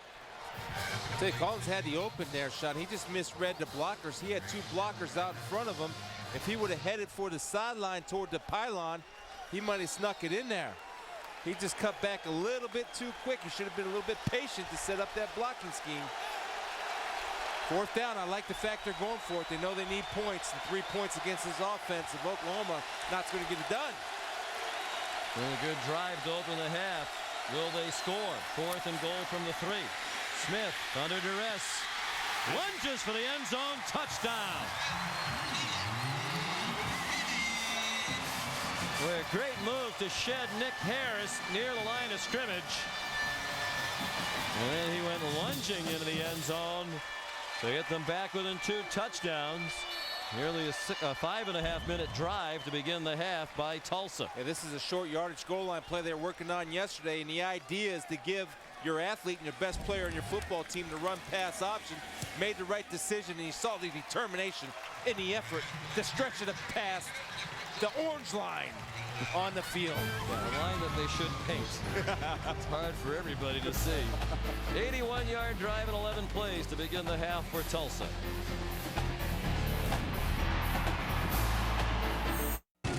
You're watching Tailgate Week, presented by Kingsford.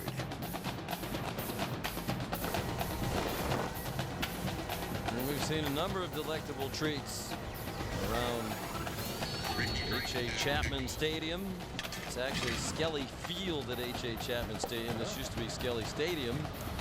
And there was a major gift given by the H.A. Chapman family to help renovate the stadium, a process that will continue as soon as this season is over. DeMarco Murray, the kickoff return. Sidestep Drake, the kicker, and he will go. 81 yards, touchdown, Oklahoma.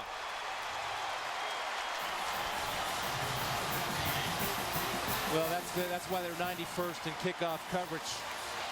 When you can't kick it deep and you don't kick it high, it puts a lot of pressure when you're running from the 30-yard line. DeMarco Murray's got full head of steam catching the ball in between the 20 and the 30. And you can see where his instincts as a running back take over. And right there, one-on-one shot. Young kicker doesn't have a chance, and speed takes over. First kickoff return for a touchdown this season for Oklahoma. Joaquin Iglesias brought one back last year in November against Baylor. There's Hartley's kick up and good. And they can hurt you in so many ways. It's going to be a while before their offense gets on the field here in the second half. And that's demoralizing for Tulsa. They got within 2 scores, a little bit of hope on that sideline, and that hope perhaps very quickly extinguished by DeMarco Murray, redshirt freshman out of Las Vegas, Nevada. Yeah, and the vision and the natural running ability, and that's why you love to have running backs if you can afford to. Oklahoma has a depth to be your kick returners. When you have speed like that and the vision, he gets in the open field. It's a done deal. And it's not like Todd Graham doesn't recognize the fact that they're 91st in the country. Again, I was here Wednesday at practice. 45 minutes were spent on special teams, and 40 of those were spent on kickoff coverage. And it's just tough because they're trying to do it with their starters, and those starters getting beat down as the game wears on. That's where you have the lack of depth that Tulsa has to deal with that Oklahoma doesn't have to deal with. Special teams have been a great weapon under Stoops. He saw DeMarco Murray in high school at Las Vegas when he was out there recruiting Ryan Reynolds. Murray was in the gym dunking basketballs acrobatically, and as Stoops was walking through the gym, he saw that and he told the coach, when it's the right time, we'll be back to recruit this young man too. Charles Davis got knocked down after a 22-yard return. Let's go back before the game. Tonight's Coach Talk presented by Liberty Mutual. Heart of a champion tonight. Play every play. Make sure you don't miss your play. Heart of a champion. Hold the rope. Let's go take it. This is our time. We're meant to be here. Turn it loose and let it out. Let's get it done. Grab a hand. One guy that's turning it loose is his quarterback, and Paul Smith. A lot of NFL scouts are walking around here, and they're very impressed with his toughness, his ability to make a lot of good throws, different throws. Away from his body, setting up. Any type of throw you want him to make, he's made it tonight in the spotlight. Charles Clay stopped immediately by Alonzo Dotson, the nephew of the former Packers standout Santana Dotson. Smith, the son of a coach, bounced around at a couple different high schools here in Oklahoma as his dad switched coaching jobs. Sophomore year at Deer Creek in Edmond, Oklahoma. Junior and senior year just about 15 minutes from here at Owasso. His dad is now at Bartlesville, about 45 minutes north of here. And Ron Smith is here tonight. A lot of the high schools in this area moved their games to Thursday night. Offense, 5 yards, second down. So it would not compete with this game. I realize they'd lose a lot of fans to OU and TU. 7 penalties now against Tulsa. So this stadium is going to be renovated. They're going to spend about $24 million. Actually reduce the capacity from near 40,000 to about 30,000, which will have them at the bottom of Conference USA in home attendance, but I think it's big enough. It'll be comparable to the stadiums in Houston and in SMU. Nice strike thrown by Smith on the money to Trey Johnson. And another big gainer, 37 yards and a first down for the Golden Hurricane. There's the patience of Paul Smith and trusting his linemen. I can't say enough for the young offensive lineman of Tulsa, stepping up to the challenge and for the most part doing a good job, because this route takes a long time to develop, and Johnson's coming all the way across. And boy, Paul Smith again impressing with his arm strength. He was not highly recruited. He thought he was going to get an offer from Penn State. He had been to their camps, was disappointed when it did not come. When Steve Cragthorpe got the job here, one of the first things he did was recruit Paul Smith.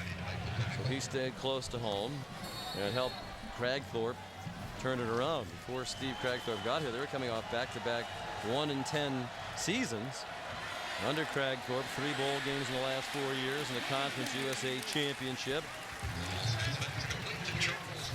Charles Clay, another reception. Austin English and Marcus Walker, the tackle. A couple of yards short of the first down at the 38-yard line of Oklahoma. That's what I'd do if I was Charles Clay. I'd get a tighter fitting jersey, because there's been a number of times tonight, Sean, I'm being very serious about this, where they're catching Charles Clay by the jersey when he's past him. Or get some tape it onto them pads and tape it onto your gut. Tulsa with a big edge here in the second half. Tulsa with the edge in total yardage. Of course, that's skewed by the kickoff return for a touchdown that kept Oklahoma off the field.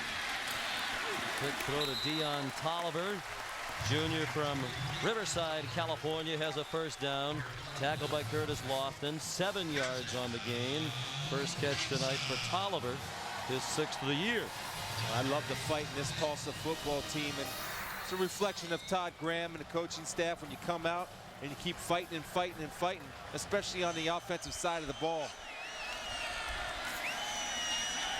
And a fake option look, and Smith almost threw an interception. DJ Wolf saw that one coming. He ran right in front of Dion Tolliver but couldn't hang on. That time Paul was reading corner, and DJ Wolf brought over by the play action fake. On the option, DJ Wolf playing center field has a great break on the ball. Now turn a good play into great play, DJ. Go up with your hands, turn the other way, not be a body catcher. and you still might be running, young man. Former running back. Also put cornerback, now a safety. Adams could not break out of that tackle of Ryan Reynolds.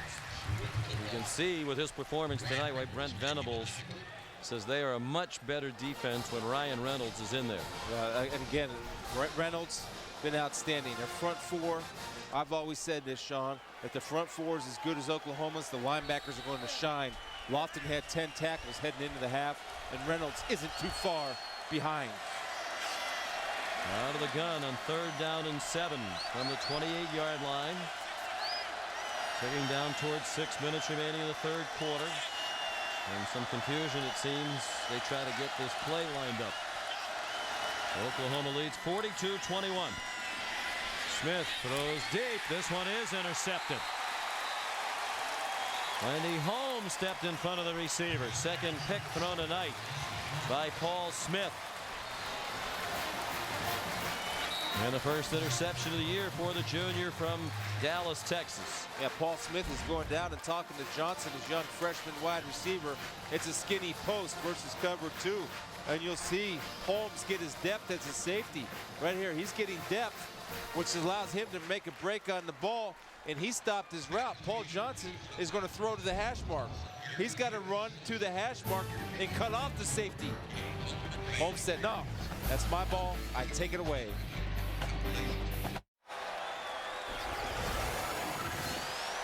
Oklahoma with its first offensive snap of the second half comes with 5:50 left in the 3rd quarter. They lead 42-21. They have scored in this half on the kickoff return for a touchdown by DeMarco Murray. Alan Patrick, the lone back behind Sam Bradford. And a loss as he smothered back near the 6-yard line. Patrick ran for 130 and a couple of scores in the first half. Bowden Hopkins drove him back on that play. This is where Oklahoma can obviously seize control of this football game. Alan Patrick's been impressive, Sean. Just getting the full-time duty, and you see he relishes that. And another guy, with the depth that they have, the more carries he gets, the stronger he gets, because he knows he has his buddies that won't miss a beat when they come in the ball game. Bradford, nice quick throw. Boy, Iglesias is impressive the more you watch him play. Charles Davis made the tackle. 6th catch for Iglesias for an even 100 yards receiving. And 123 yards receiving last week against Utah State. You see the Tulsa defenders, especially the cornerback position. Charles Davis got hurt a little bit in the first half when he bit up on that hitch, but it was a hitch and go. That time was just a hitch. Charles Davis was just a tad late on breaking on that football. This is the 3rd 100-yard receiving game in 4 games now for Iglesias. He also went over 100 in the opener against North Texas. Patrick out to the 29-yard line. Alan Karatapian and Nelson Coleman made the tackle.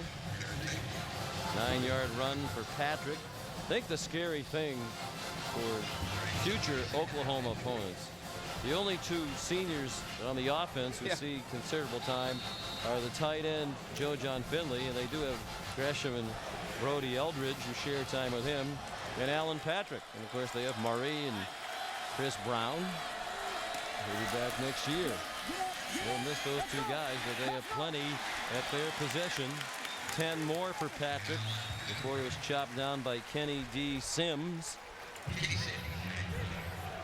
Well, it's all about getting a hat on a hat, and when you have a guy that has this burst right there through the hole and not getting touched until he gets to the safety, dominance is starting to take over. And it's really, Tulsa's trying, and her effort is great. It's just when you get a hat on a hat in those big bodies, you can't do anything about it. They're too big and they stick on you. You're done. And Sam Bradford again efficiently leading this offense. There's the swing pass. And it's Iglesias again. There's a flag down on the play as Iglesias went out of bounds very near the 1st down marker at midfield. Get Malcolm Kelly for holding here. 4 on the offense, 10-yard penalty, remains 1st down. They've actually done a good job against Kelly. We look at our TiVo combo to watch. Kelly has just 2 of those 16 receptions for the year tonight, 2 for 27. Iglesias has been the main target tonight with 6 catches, and that one comes back because of the penalty. And Malcolm Kelly is a stud, and he was not even first team all Big 12 at the wide receiver position. That got a lot of the attention. Darius Bowman, flying the suite of Texas, the other first team all conference preseason selection. Chris Brown weaves his way out to the 42. 11 yards on the run for Brown. You and I had a chance to watch a little bit of a highlight film of Malcolm Kelly yesterday when we were breaking down the film. And the thing about him is his size. And when he catches the ball, he has that gift of that extra gear. A lot of time, big receivers at 220 pounds, they don't have that extra gear. Malcolm Kelly will catch and finish. And it's tough to bring down a 220-pound guy that's running a 4.4. So the ability with the run after catch, he's still just a tad raw in his running of his routes, but he's getting better and better, and he's going to just be a tremendous football player. And whatever he does as far as his future, it's only going to be bright. And his ability is amazing. I like the fact, too, he catches the ball with his hands and not a body snatcher. Moen Hopkins helped off. Well, that comes from his dad. Malcolm Kelly says when he played football as a kid, played catch with his dad Moses. You see Michael Crabtree, the only receiver in the country with more touchdowns.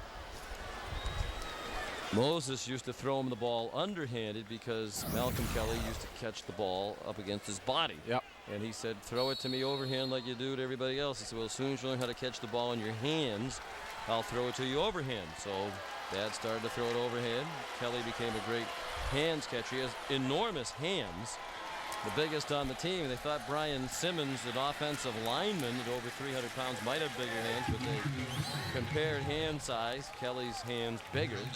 They asked him if his hands had been measured. He said no, but they're huge. He said it really helps me surround the ball when they throw it to me. Well, yeah, and his dad knows what he's doing. Another coaching point, and I did this with my kids, and I do it with my Little League kids.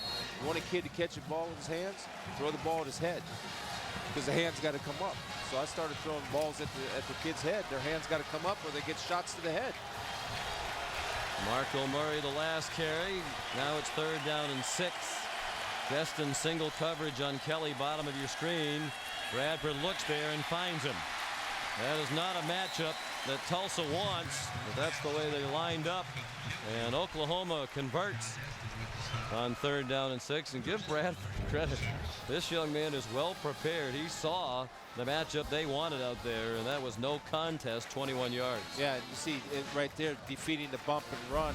Destin doesn't have the strength to keep up with Kelly, but the other thing is Destin could have helped himself by position alone. If you're going to be playing man, rule number 1, take away the inside, make him work the short side of the field to make the long throw. Don't give him the slant. Easy pitch and catch. Kelly's on pace to break Mark Clayton's receiving records. Chris Brown almost took it all the way. Stumbled down just inside the 20, a gain of 16. And the Sooners picking it up in big chunks here on their first possession of the second half. They're down to 2:19 left in the 3rd quarter. Oklahoma leading 42-21, and Chris Chamberlain, yet another Tulsa defender, down on the field. Chris Chamberlain is another guy they can't afford to lose. They lost Rory Roberts, their best cover corner, early in the ball game, had some nicks. Chris Chamberlain's playing his heart out tonight, giving everything he has, but it gets demoralizing if you're a defender and they're approaching 300 yards rushing. Chamberlain, a senior from Bethany, Oklahoma.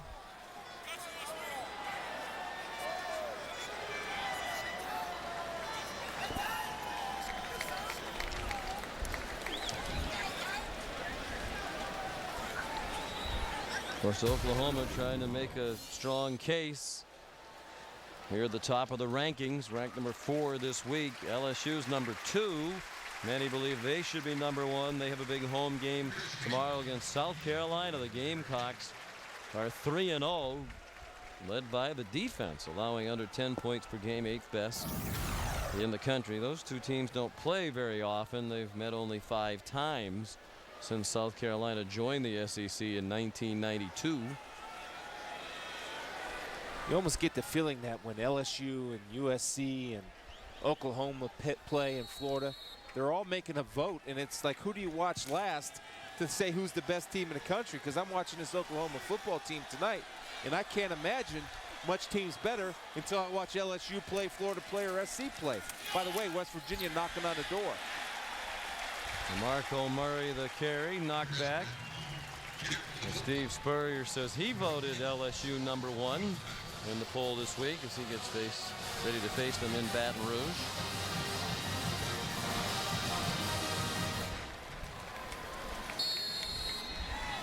Tenth play of this possession for Sam Bradford. I just don't know where the weakness is on this Oklahoma team. When you go position group by position group, they're great players everywhere. Well, you like to say the kicking position, but the field goal kicker only missed 1 field goal last year. Yeah, they're really good everywhere. Manuel Johnson the catch. Nice tackle by John Destin at the 17-yard line. Here's Joe. Sean, talking about LSU, you know, Les Miles said this week during his weekly press conference, if you root for LSU, don't give out any injury information that does not come out of my mouth. I'm sorry, Les, but Matt Flynn is going to start tomorrow at quarterback despite an ankle injury, and Early Doucette, the wide receiver, is going to miss the game with a lower abdomen injury. Sorry, Les. The point, I guess, was if you cover the team, you know, you kind of have an obligation to the team you cover not to reveal injury information. I'm not sure Les exactly understands how the media work. Corner of the end zone, caught. Was he inbounds? No, Malcolm Kelly across the sideline. With Charles Davis in coverage. But what a throw. I mean, you're talking about you can only put it one place in between the corner and the safety. Well, he threw it. And again, that comes from throwing with anticipation, trusting where your receiver is going to be before he comes out of the break. And that's on Malcolm. Malcolm's too good of an athlete and a receiver not to have the field awareness to have the tootsies in play. Just barely on that sideline. Got to know it. Garrett Hartley, again another strength of this team. One of the 3 finalists for the Lou Groza Award as the best kicker in the country last year. He's made 14 field goals in a row, and right on cue, why he left. He was 3 for 3 this year, made his last 11 last year. Wide left from 34 yards. It's still 42-21 OU.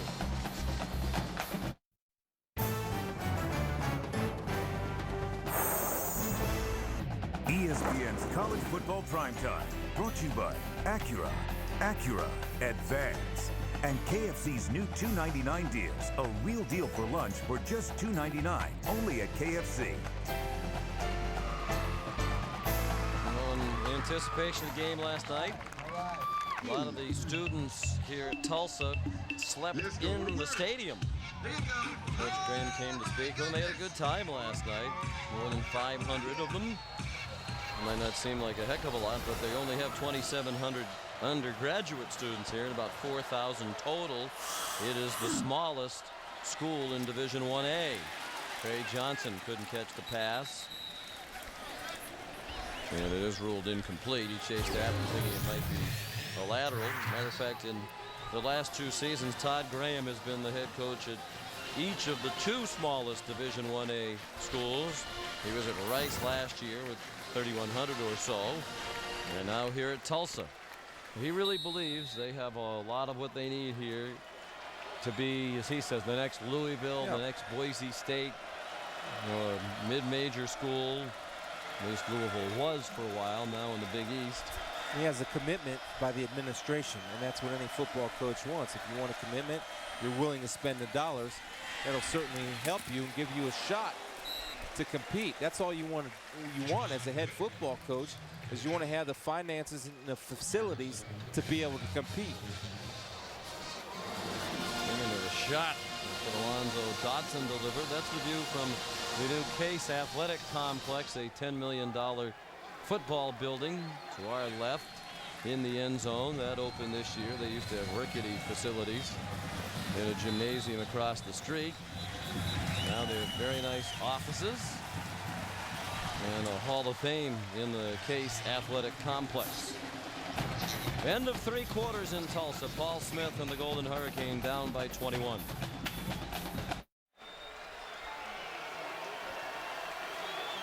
Back inside H.A. Chapman Stadium, the Case Athletic Complex, for the start of the 4th quarter. Number 4 Oklahoma trying to go to 4-0 against 2-0 Tulsa. Hurricane down by 21, and their hopes dim as Nick Harris has the interception. Off the ricochet, 3rd interception of the night for Oklahoma. Their 11th takeaway in 4 games. It was intended for Ted Curtis, a tight end. That's the second bad decision that Paul Smith has made tonight. Oklahoma capitalizes, trying to force something that's not there. He's got great legs. He could run the football. Your team needs yards. Go ahead and trust your feet instead of making a difficult throw across your body. We're going to review to see if Harris caught it. It will be his 2nd interception of the year. He returned one, 24 yards for a touchdown in the opener against North Texas. On their way to 79 points. Oklahoma has scored at least 51 in each of their first 3 games. And let's take a look and see if, in fact, Nick Harris did catch it before the turf. Not sure. That doesn't look like possession. Looks like it's wobbling around. Well, you can see his right hand was laid on the ball. Good job by Nick of selling it. And it's a credit to Oklahoma's defense. They started out a little bit slow, but when you get interceptions, one that probably will be called back, but Reynolds had one earlier on a deflection. That tells me you have great pursuit by your back 7 running to the football.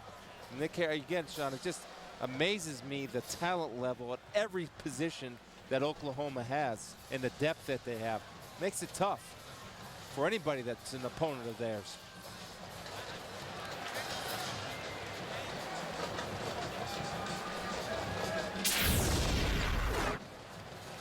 Take another look at it from another angle. That looked to be the best angle you could hope to see. The first one we saw, Harris looking right at the camera essentially. And it looked like he did not have possession of the ball as it wobbled around on the ground a bit. Here's that angle again. Yeah, that ball's not in his possession. He's still trying to get it in. It's on the ground. You see his right hand was late coming over to secure the football. Curtis Lofton helped tip it. He's a player now. Curtis Lofton is a player replacing a pretty darn good player. And Rufus Alexander is with the Minnesota Vikings now, recovering from a knee injury, but I know After review, the ruling on the field is reversed. The ball hit the ground. It's an incomplete pass. It'll be 4th down, 7 yards on the 23-yard line. Well, that's how replay should work. Well done by all involved in the booth upstairs and on the field. Punt safe, says Bob Stoops. And a much needed break for Todd Graham and Tulsa. Although they're going to have to punt on 4th down with Michael Such out there to punt. He was at Nebraska last year as a non-recruited walk-on. Did not play in a game, then transferred here to Tulsa this year. Yeah, they're looking over here. They do have a fake in. But when Stoops is aware of that, his radar's up. He's been around a long time, calling the punt safe, as you pointed out, Sean. Such won a derby in the preseason from Paul Jurado to be their punter. Reggie Smith caught it at the 35. Looking for some running room. We talked to him the other day. He said the key to being a return man, patience and vision. And he demonstrated both on that run back. Waited patiently for some kind of alley to reveal itself, and he brought it back 27 yards after a 42-yard punt. Chris Chamberlain made the tackle. Yesterday, in anticipation of this game, Dennis Byrd was here with the team. Part of their day before the game walk the length of the field holding hands. Dennis Byrd, of course, an All-American player here for Tulsa in their Hall of Fame. Great lineman in the late 80s. Number 7 all-time here in tackles. Unfortunately, best known for his time with the New York Jets when he suffered a paralyzing spinal cord injury in 1992, an injury many thought he would not recover from. And as you can see, he is walking And functioning very well is Iglesias again, breaking tackles to score. 40 yards for the touchdown.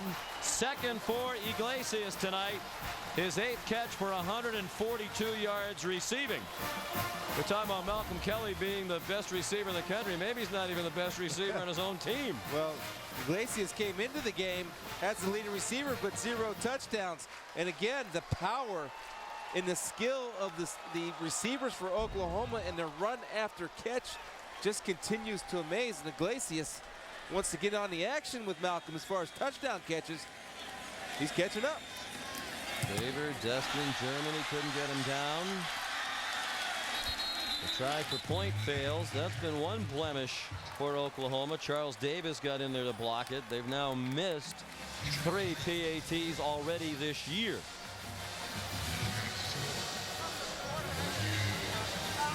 Well, we showed you Dennis Byrd. We're happy to tell you he's here tonight as the honorary captain, and he is standing by with Joe Shad. And Dennis, you had a chance to talk to the entire team yesterday. What message do you want these young men to hear from you? Well, I think the most important thing was for these young men to understand that who they are, what their place is in the tapestry of time that is the University of Tulsa. This is our 999th game. For 107 years we've been playing football. 77 of those have been on this field. And tonight, the guys like myself that come back from 20, 25 years ago, we link ourselves forever with these young men. We were talking to them about the importance of understanding that they make a part of history every time they step onto this football field. How do you try to relay your amazing personal journey to the kids? How can that help them? Well, I think a great deal of it is just obvious. You know, they can see that there's a man that has a struggle, but he has an undying will and a will that just doesn't want to quit. And I think a great deal of that is just seen. But then whenever I get to verbalize the things that are important to me and the things that they need to know as young men, time, maturity has a lot to do for what a man has to say. And I thank the Lord that I've had the opportunity to spend some time with these young men and share with them some of the lessons I've learned. Dennis, if you had a chance to talk to the injured Buffalo Bills player Kevin Everett, what would you let him know? Well, I want Kevin to know for sure that there are millions of people in this country that love him, adore him, and that are praying for him every day. And I want to tell him, Kevin, I can't wait to see you on your feet. I can't wait to see your recovery. God bless you, and we're praying for you. Thank you, Dennis. Thank you. Wow, so eloquently stated, and I think it is Dennis Byrd's amazing recovery that has given a lot of people like Kevin Everett hope, and obviously the advances in medicine as well. People like Nick Bonacani and what he's done with the Miami Project deserve an awful lot of credit. But I think Kevin Byrd was one of the few success stories for a devastating spinal injury to see where he is now.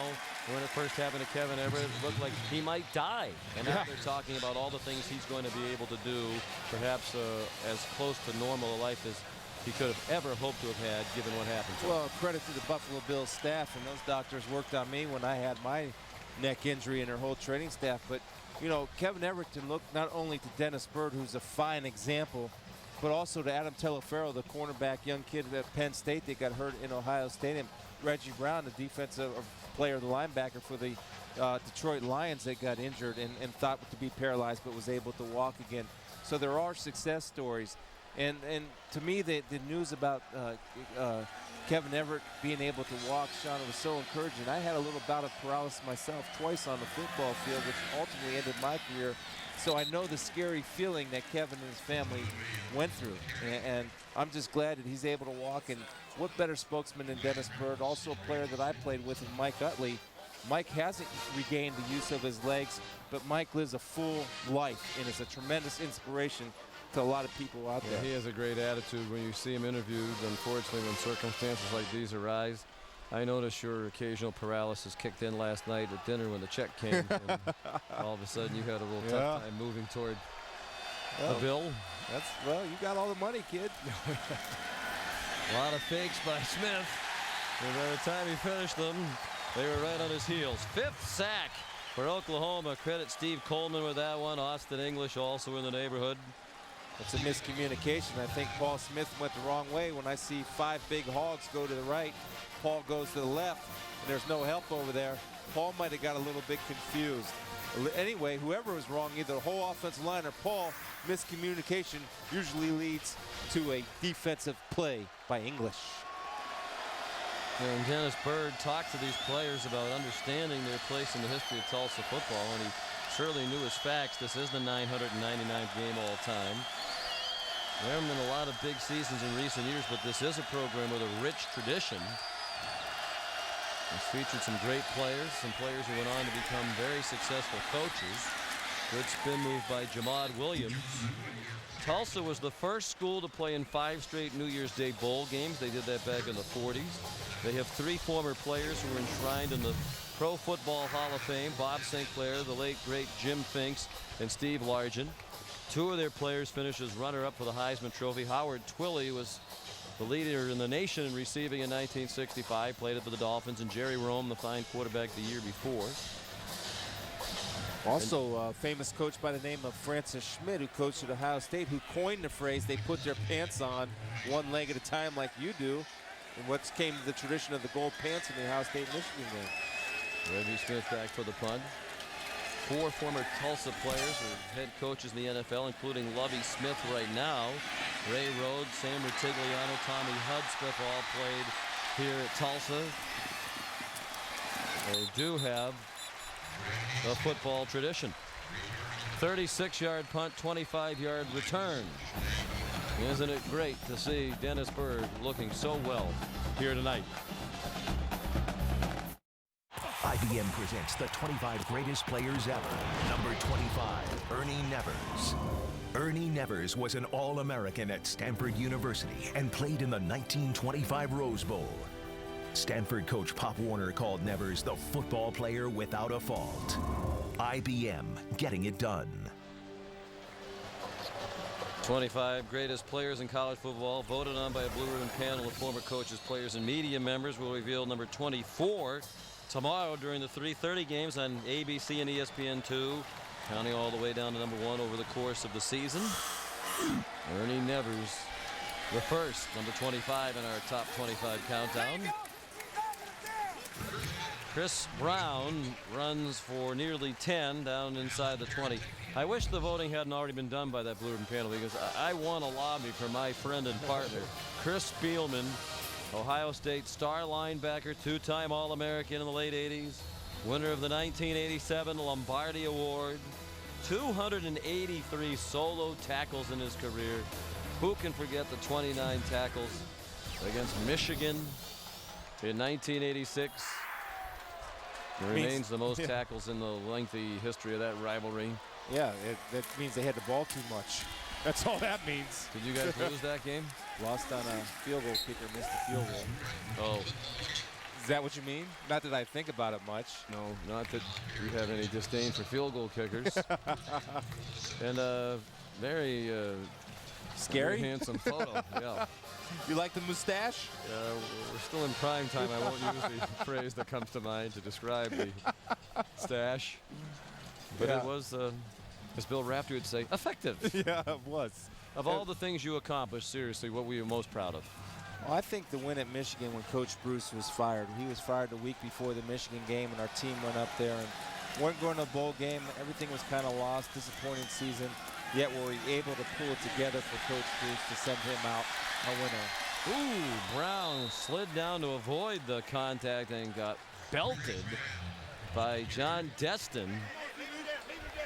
Well, he went into the baseball slide, and he did not get out of the way of that hit. Looked like he took a shot right in the head. Yeah, I don't know if he hit his head on the way down and hit the turf. And he lost his footing, so he became vulnerable and wasn't able to deliver a blow and protect himself. Once he slipped, the defender came and whacked him good, and I don't know if his head bounced off the turf or not.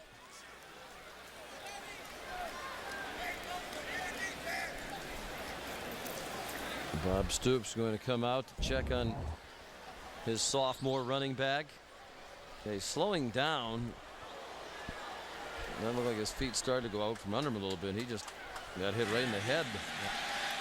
This will give you a greater sense of the impact at full speed. John Destin the hit, 10 carries, 65 yards for Brown, as they have now rushed for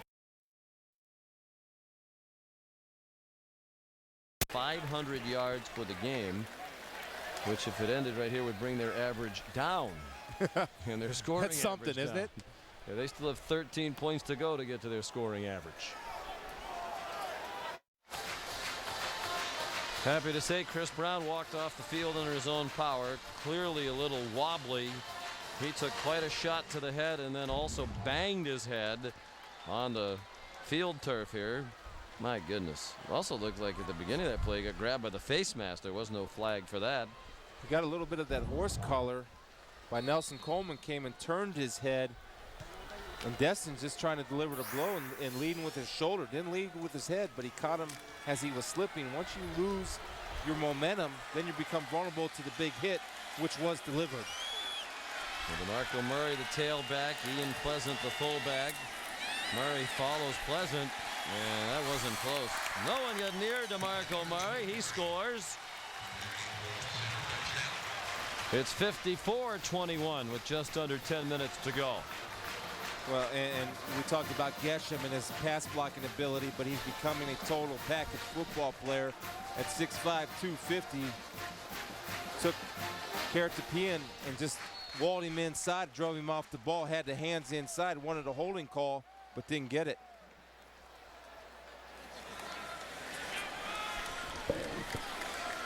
He's a good-looking football player, too, and I can see why Coach Wilson talks about his tight ends. Yeah. Murray, 2 rushing touchdowns and a kickoff return for a score. And Hartley makes this extra point.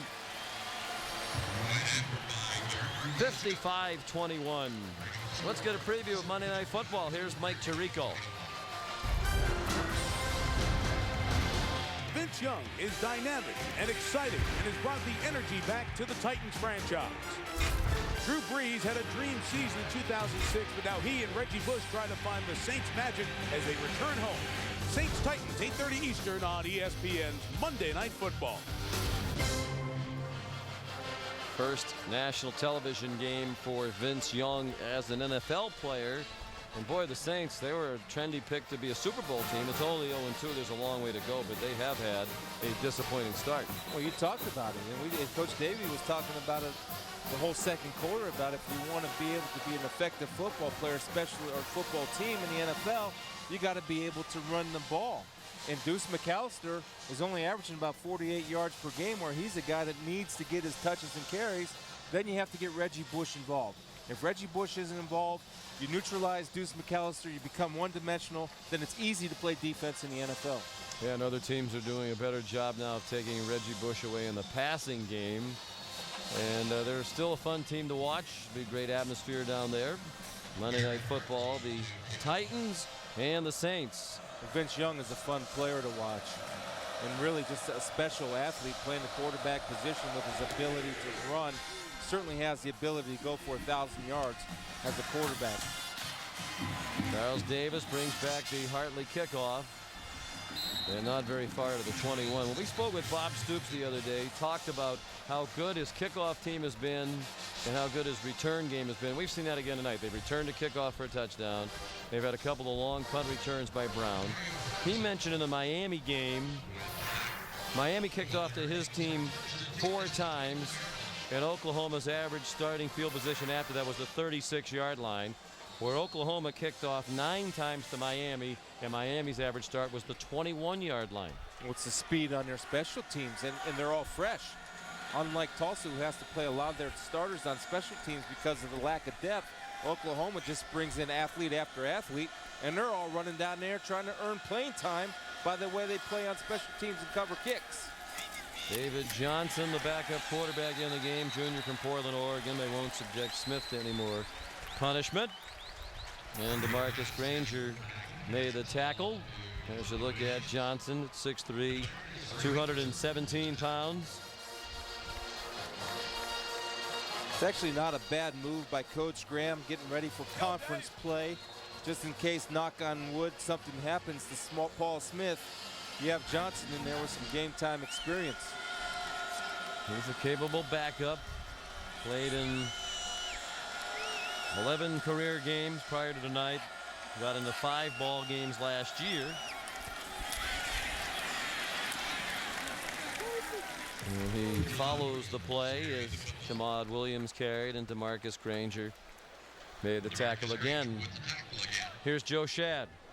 Sean, obviously the Oklahoma trainers have asked tailback Chris Brown a series of concussion-related questions. They're checking to see if he has a head injury, and thus far it seems that Chris Brown is responding in a manner that they are satisfied with. Again, very cautious when dealing with concussions.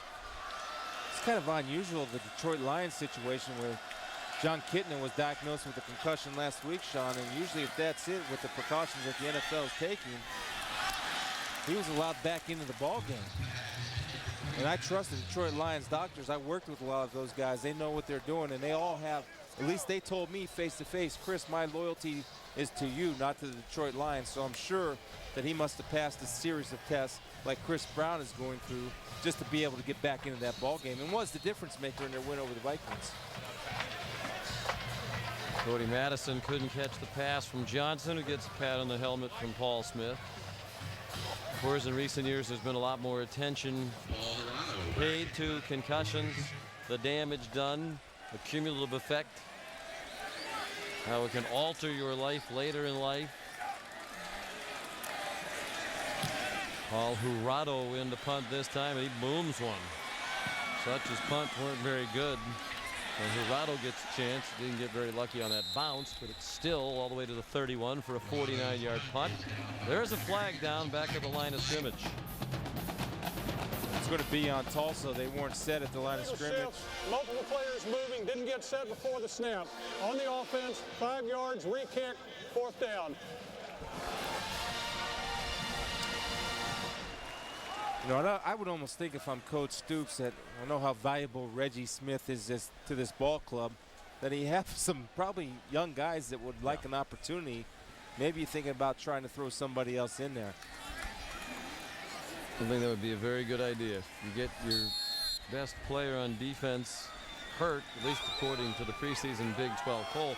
Reggie Smith was the preseason Big 12 Player of the Year on defense. We asked him about that. He said, yeah, I was surprised. I really didn't feel like I'd done that much the last couple of years.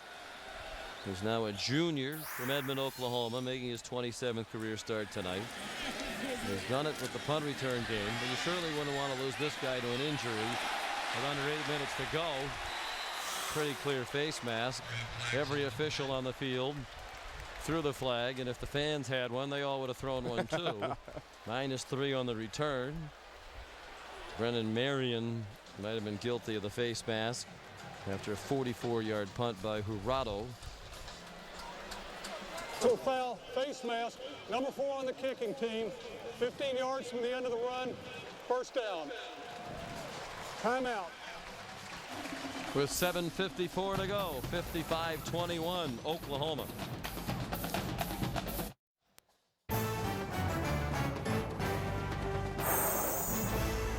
ESPN's College Football Primetime, brought to you by Kingsford Charcoal. Grab your friends and family and fire up the grill. It's time to bring the tailgate home. And the all-new Kia Rondo. Kia, the power to surprise. Well, we've seen some great food tonight. We haven't eaten any of it. Although we want to thank Todd Graham's wife, who sent up some lovely cookies. Yes.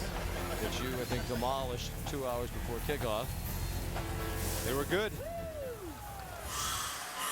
New quarterback now for Oklahoma. Joey Halsley is into the game. Moses Madu gets the handoff. We're going a little deeper down the depth chart.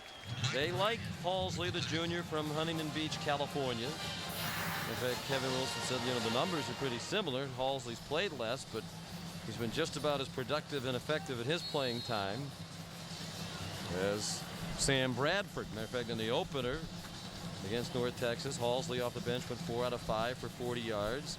He threw a 61-yard touchdown pass against Miami. They feel very good about him and the third quarterback, Keith Nickel. Well, again, it's the depth. And I did Joey's spring game 2 years ago when he was competing with Rhett Bomar for the starting position. I was impressed with him then.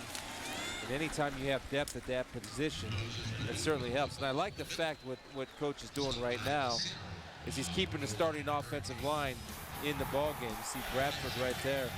Again, throwing people open in anticipation, throwing to spots as opposed to throwing to men, and trusting that his arm and his receivers will make the play for him.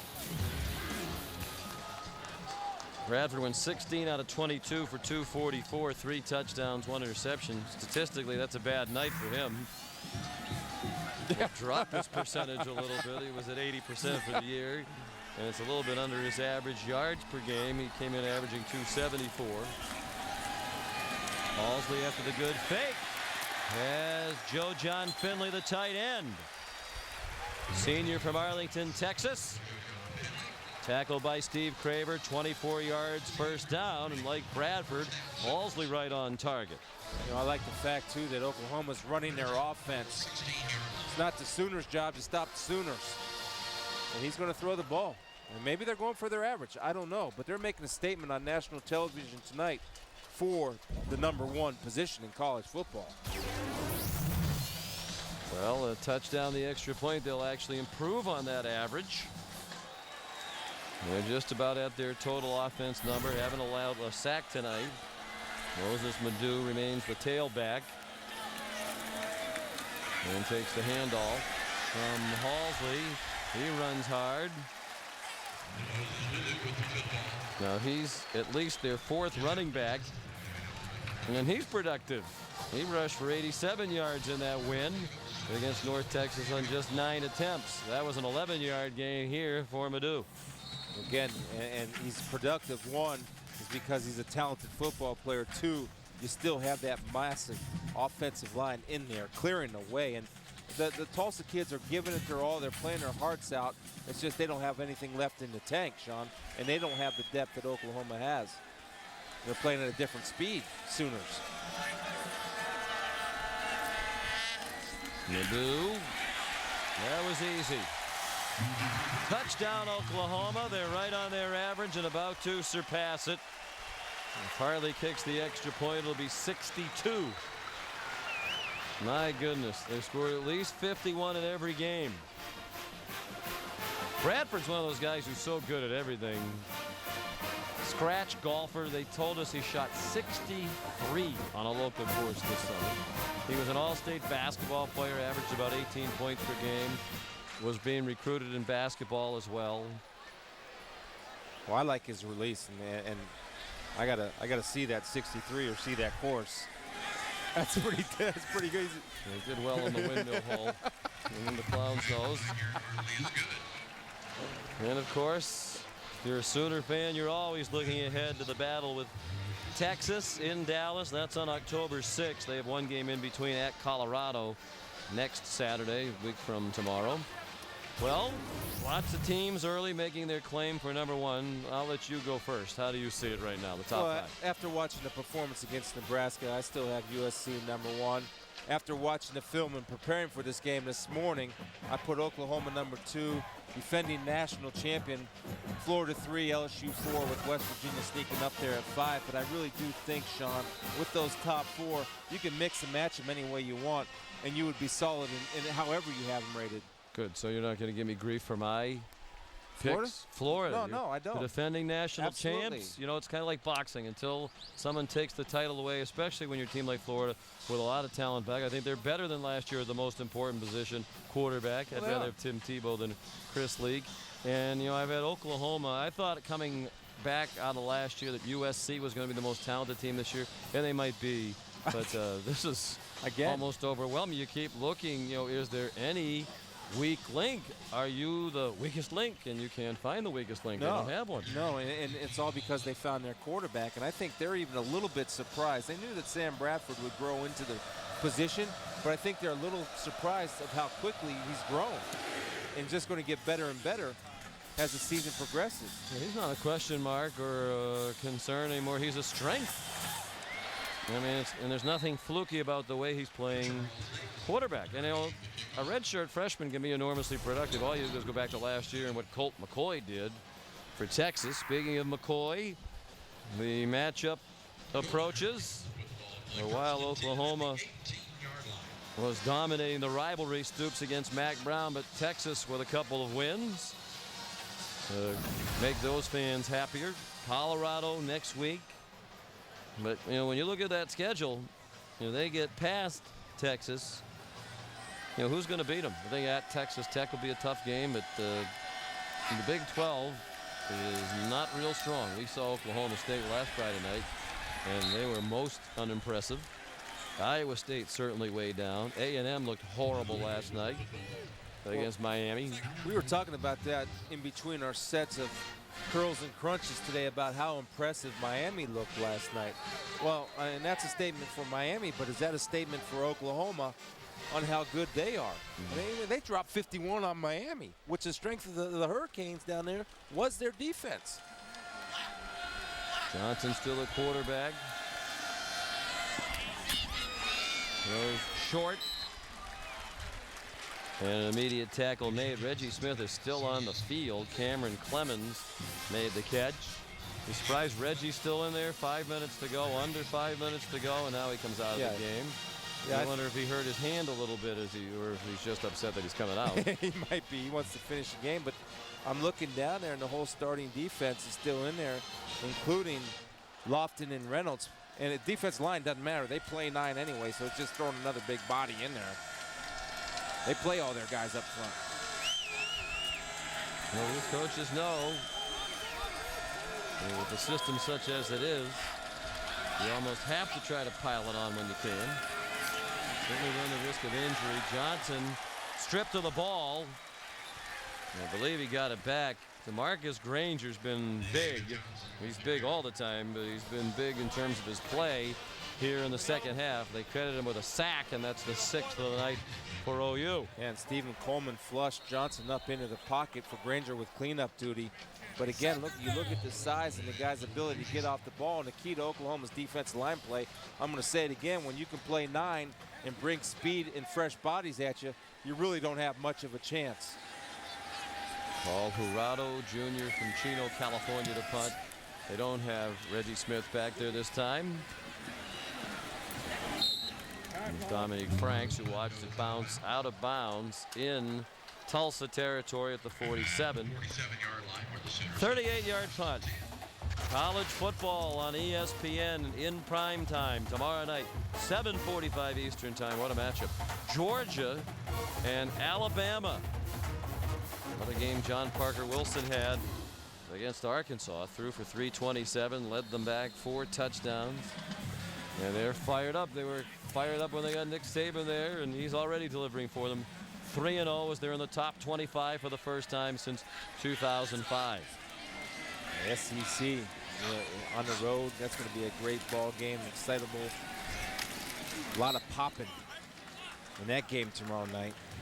Arkansas, Kentucky. Who do you like in that Alabama-Georgia game? I like Alabama. Alabama at home, and Coach Saban has not only the fans believing, but I think he has his kids believing. And again, you talk about getting production from offensive players. You got a young running back making plays for them. You got the quarterback making plays all over the place, receivers stepping up. The only question I have about Alabama, and Coach Saban will get this together, is their rushing defense. But again, when you have Darren McFadden and Felix Jones running at you, they can make anybody look a little bit susceptible on the defensive side of the ball. Keith Nickel, the quarterback, the third-string quarterback, part of that three-way competition for the starting job. Moses Ledoux carries. Nickel is a true freshman from Lowell, Michigan, appearing in his 3rd game. How about those numbers in high school? Well, that's a product of the spread offenses. And teams are throwing what you're seeing, like what Tulsa runs. You're seeing a lot of high school teams install those offenses, and guys are just throwing the ball. Pretty soon, it's going to come full circle, though. They'll be back to 2 backs and running the power game.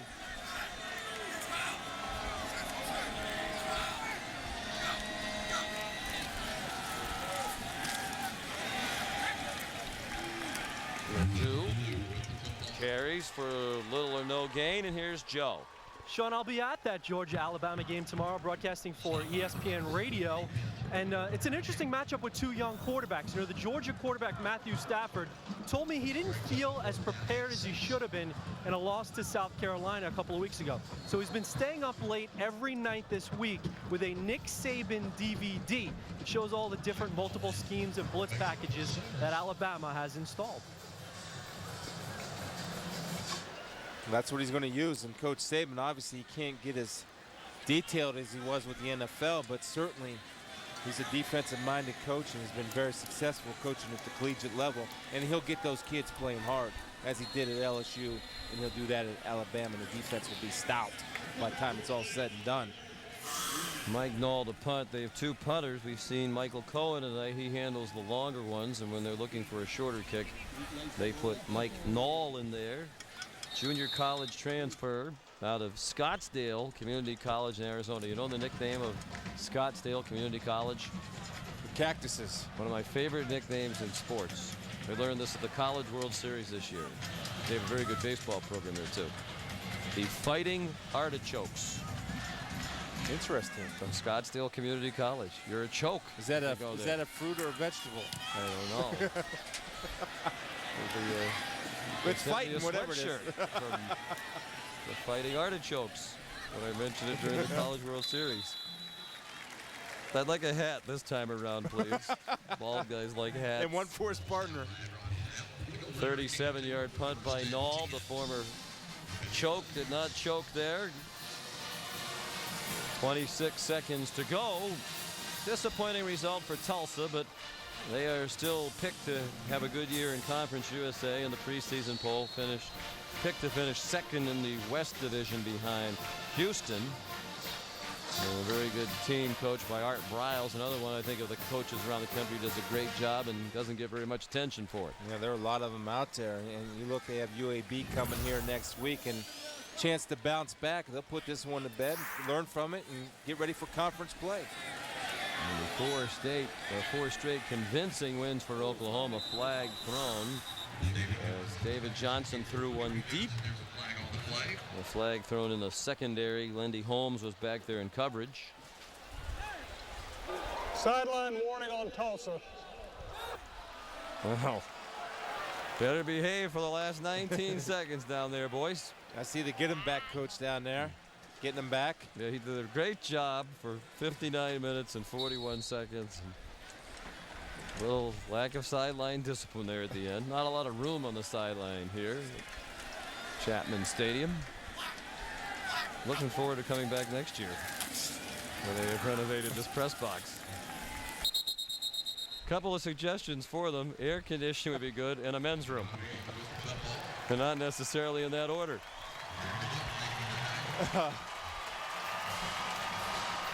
Oklahoma 4-0 and with an exclamation point. They rout their in-state rivals. Solid performance by Sam Bradford and big stats just about everywhere you look for the Sooners tonight. They put 62 up, 62-21 the final. The contender coming up next. This has been a presentation of ESPN, the worldwide leader in sports. Now for Chris Spielman, Joe Schad, and our crew, Sean McDonough saying good night from Tulsa, Oklahoma.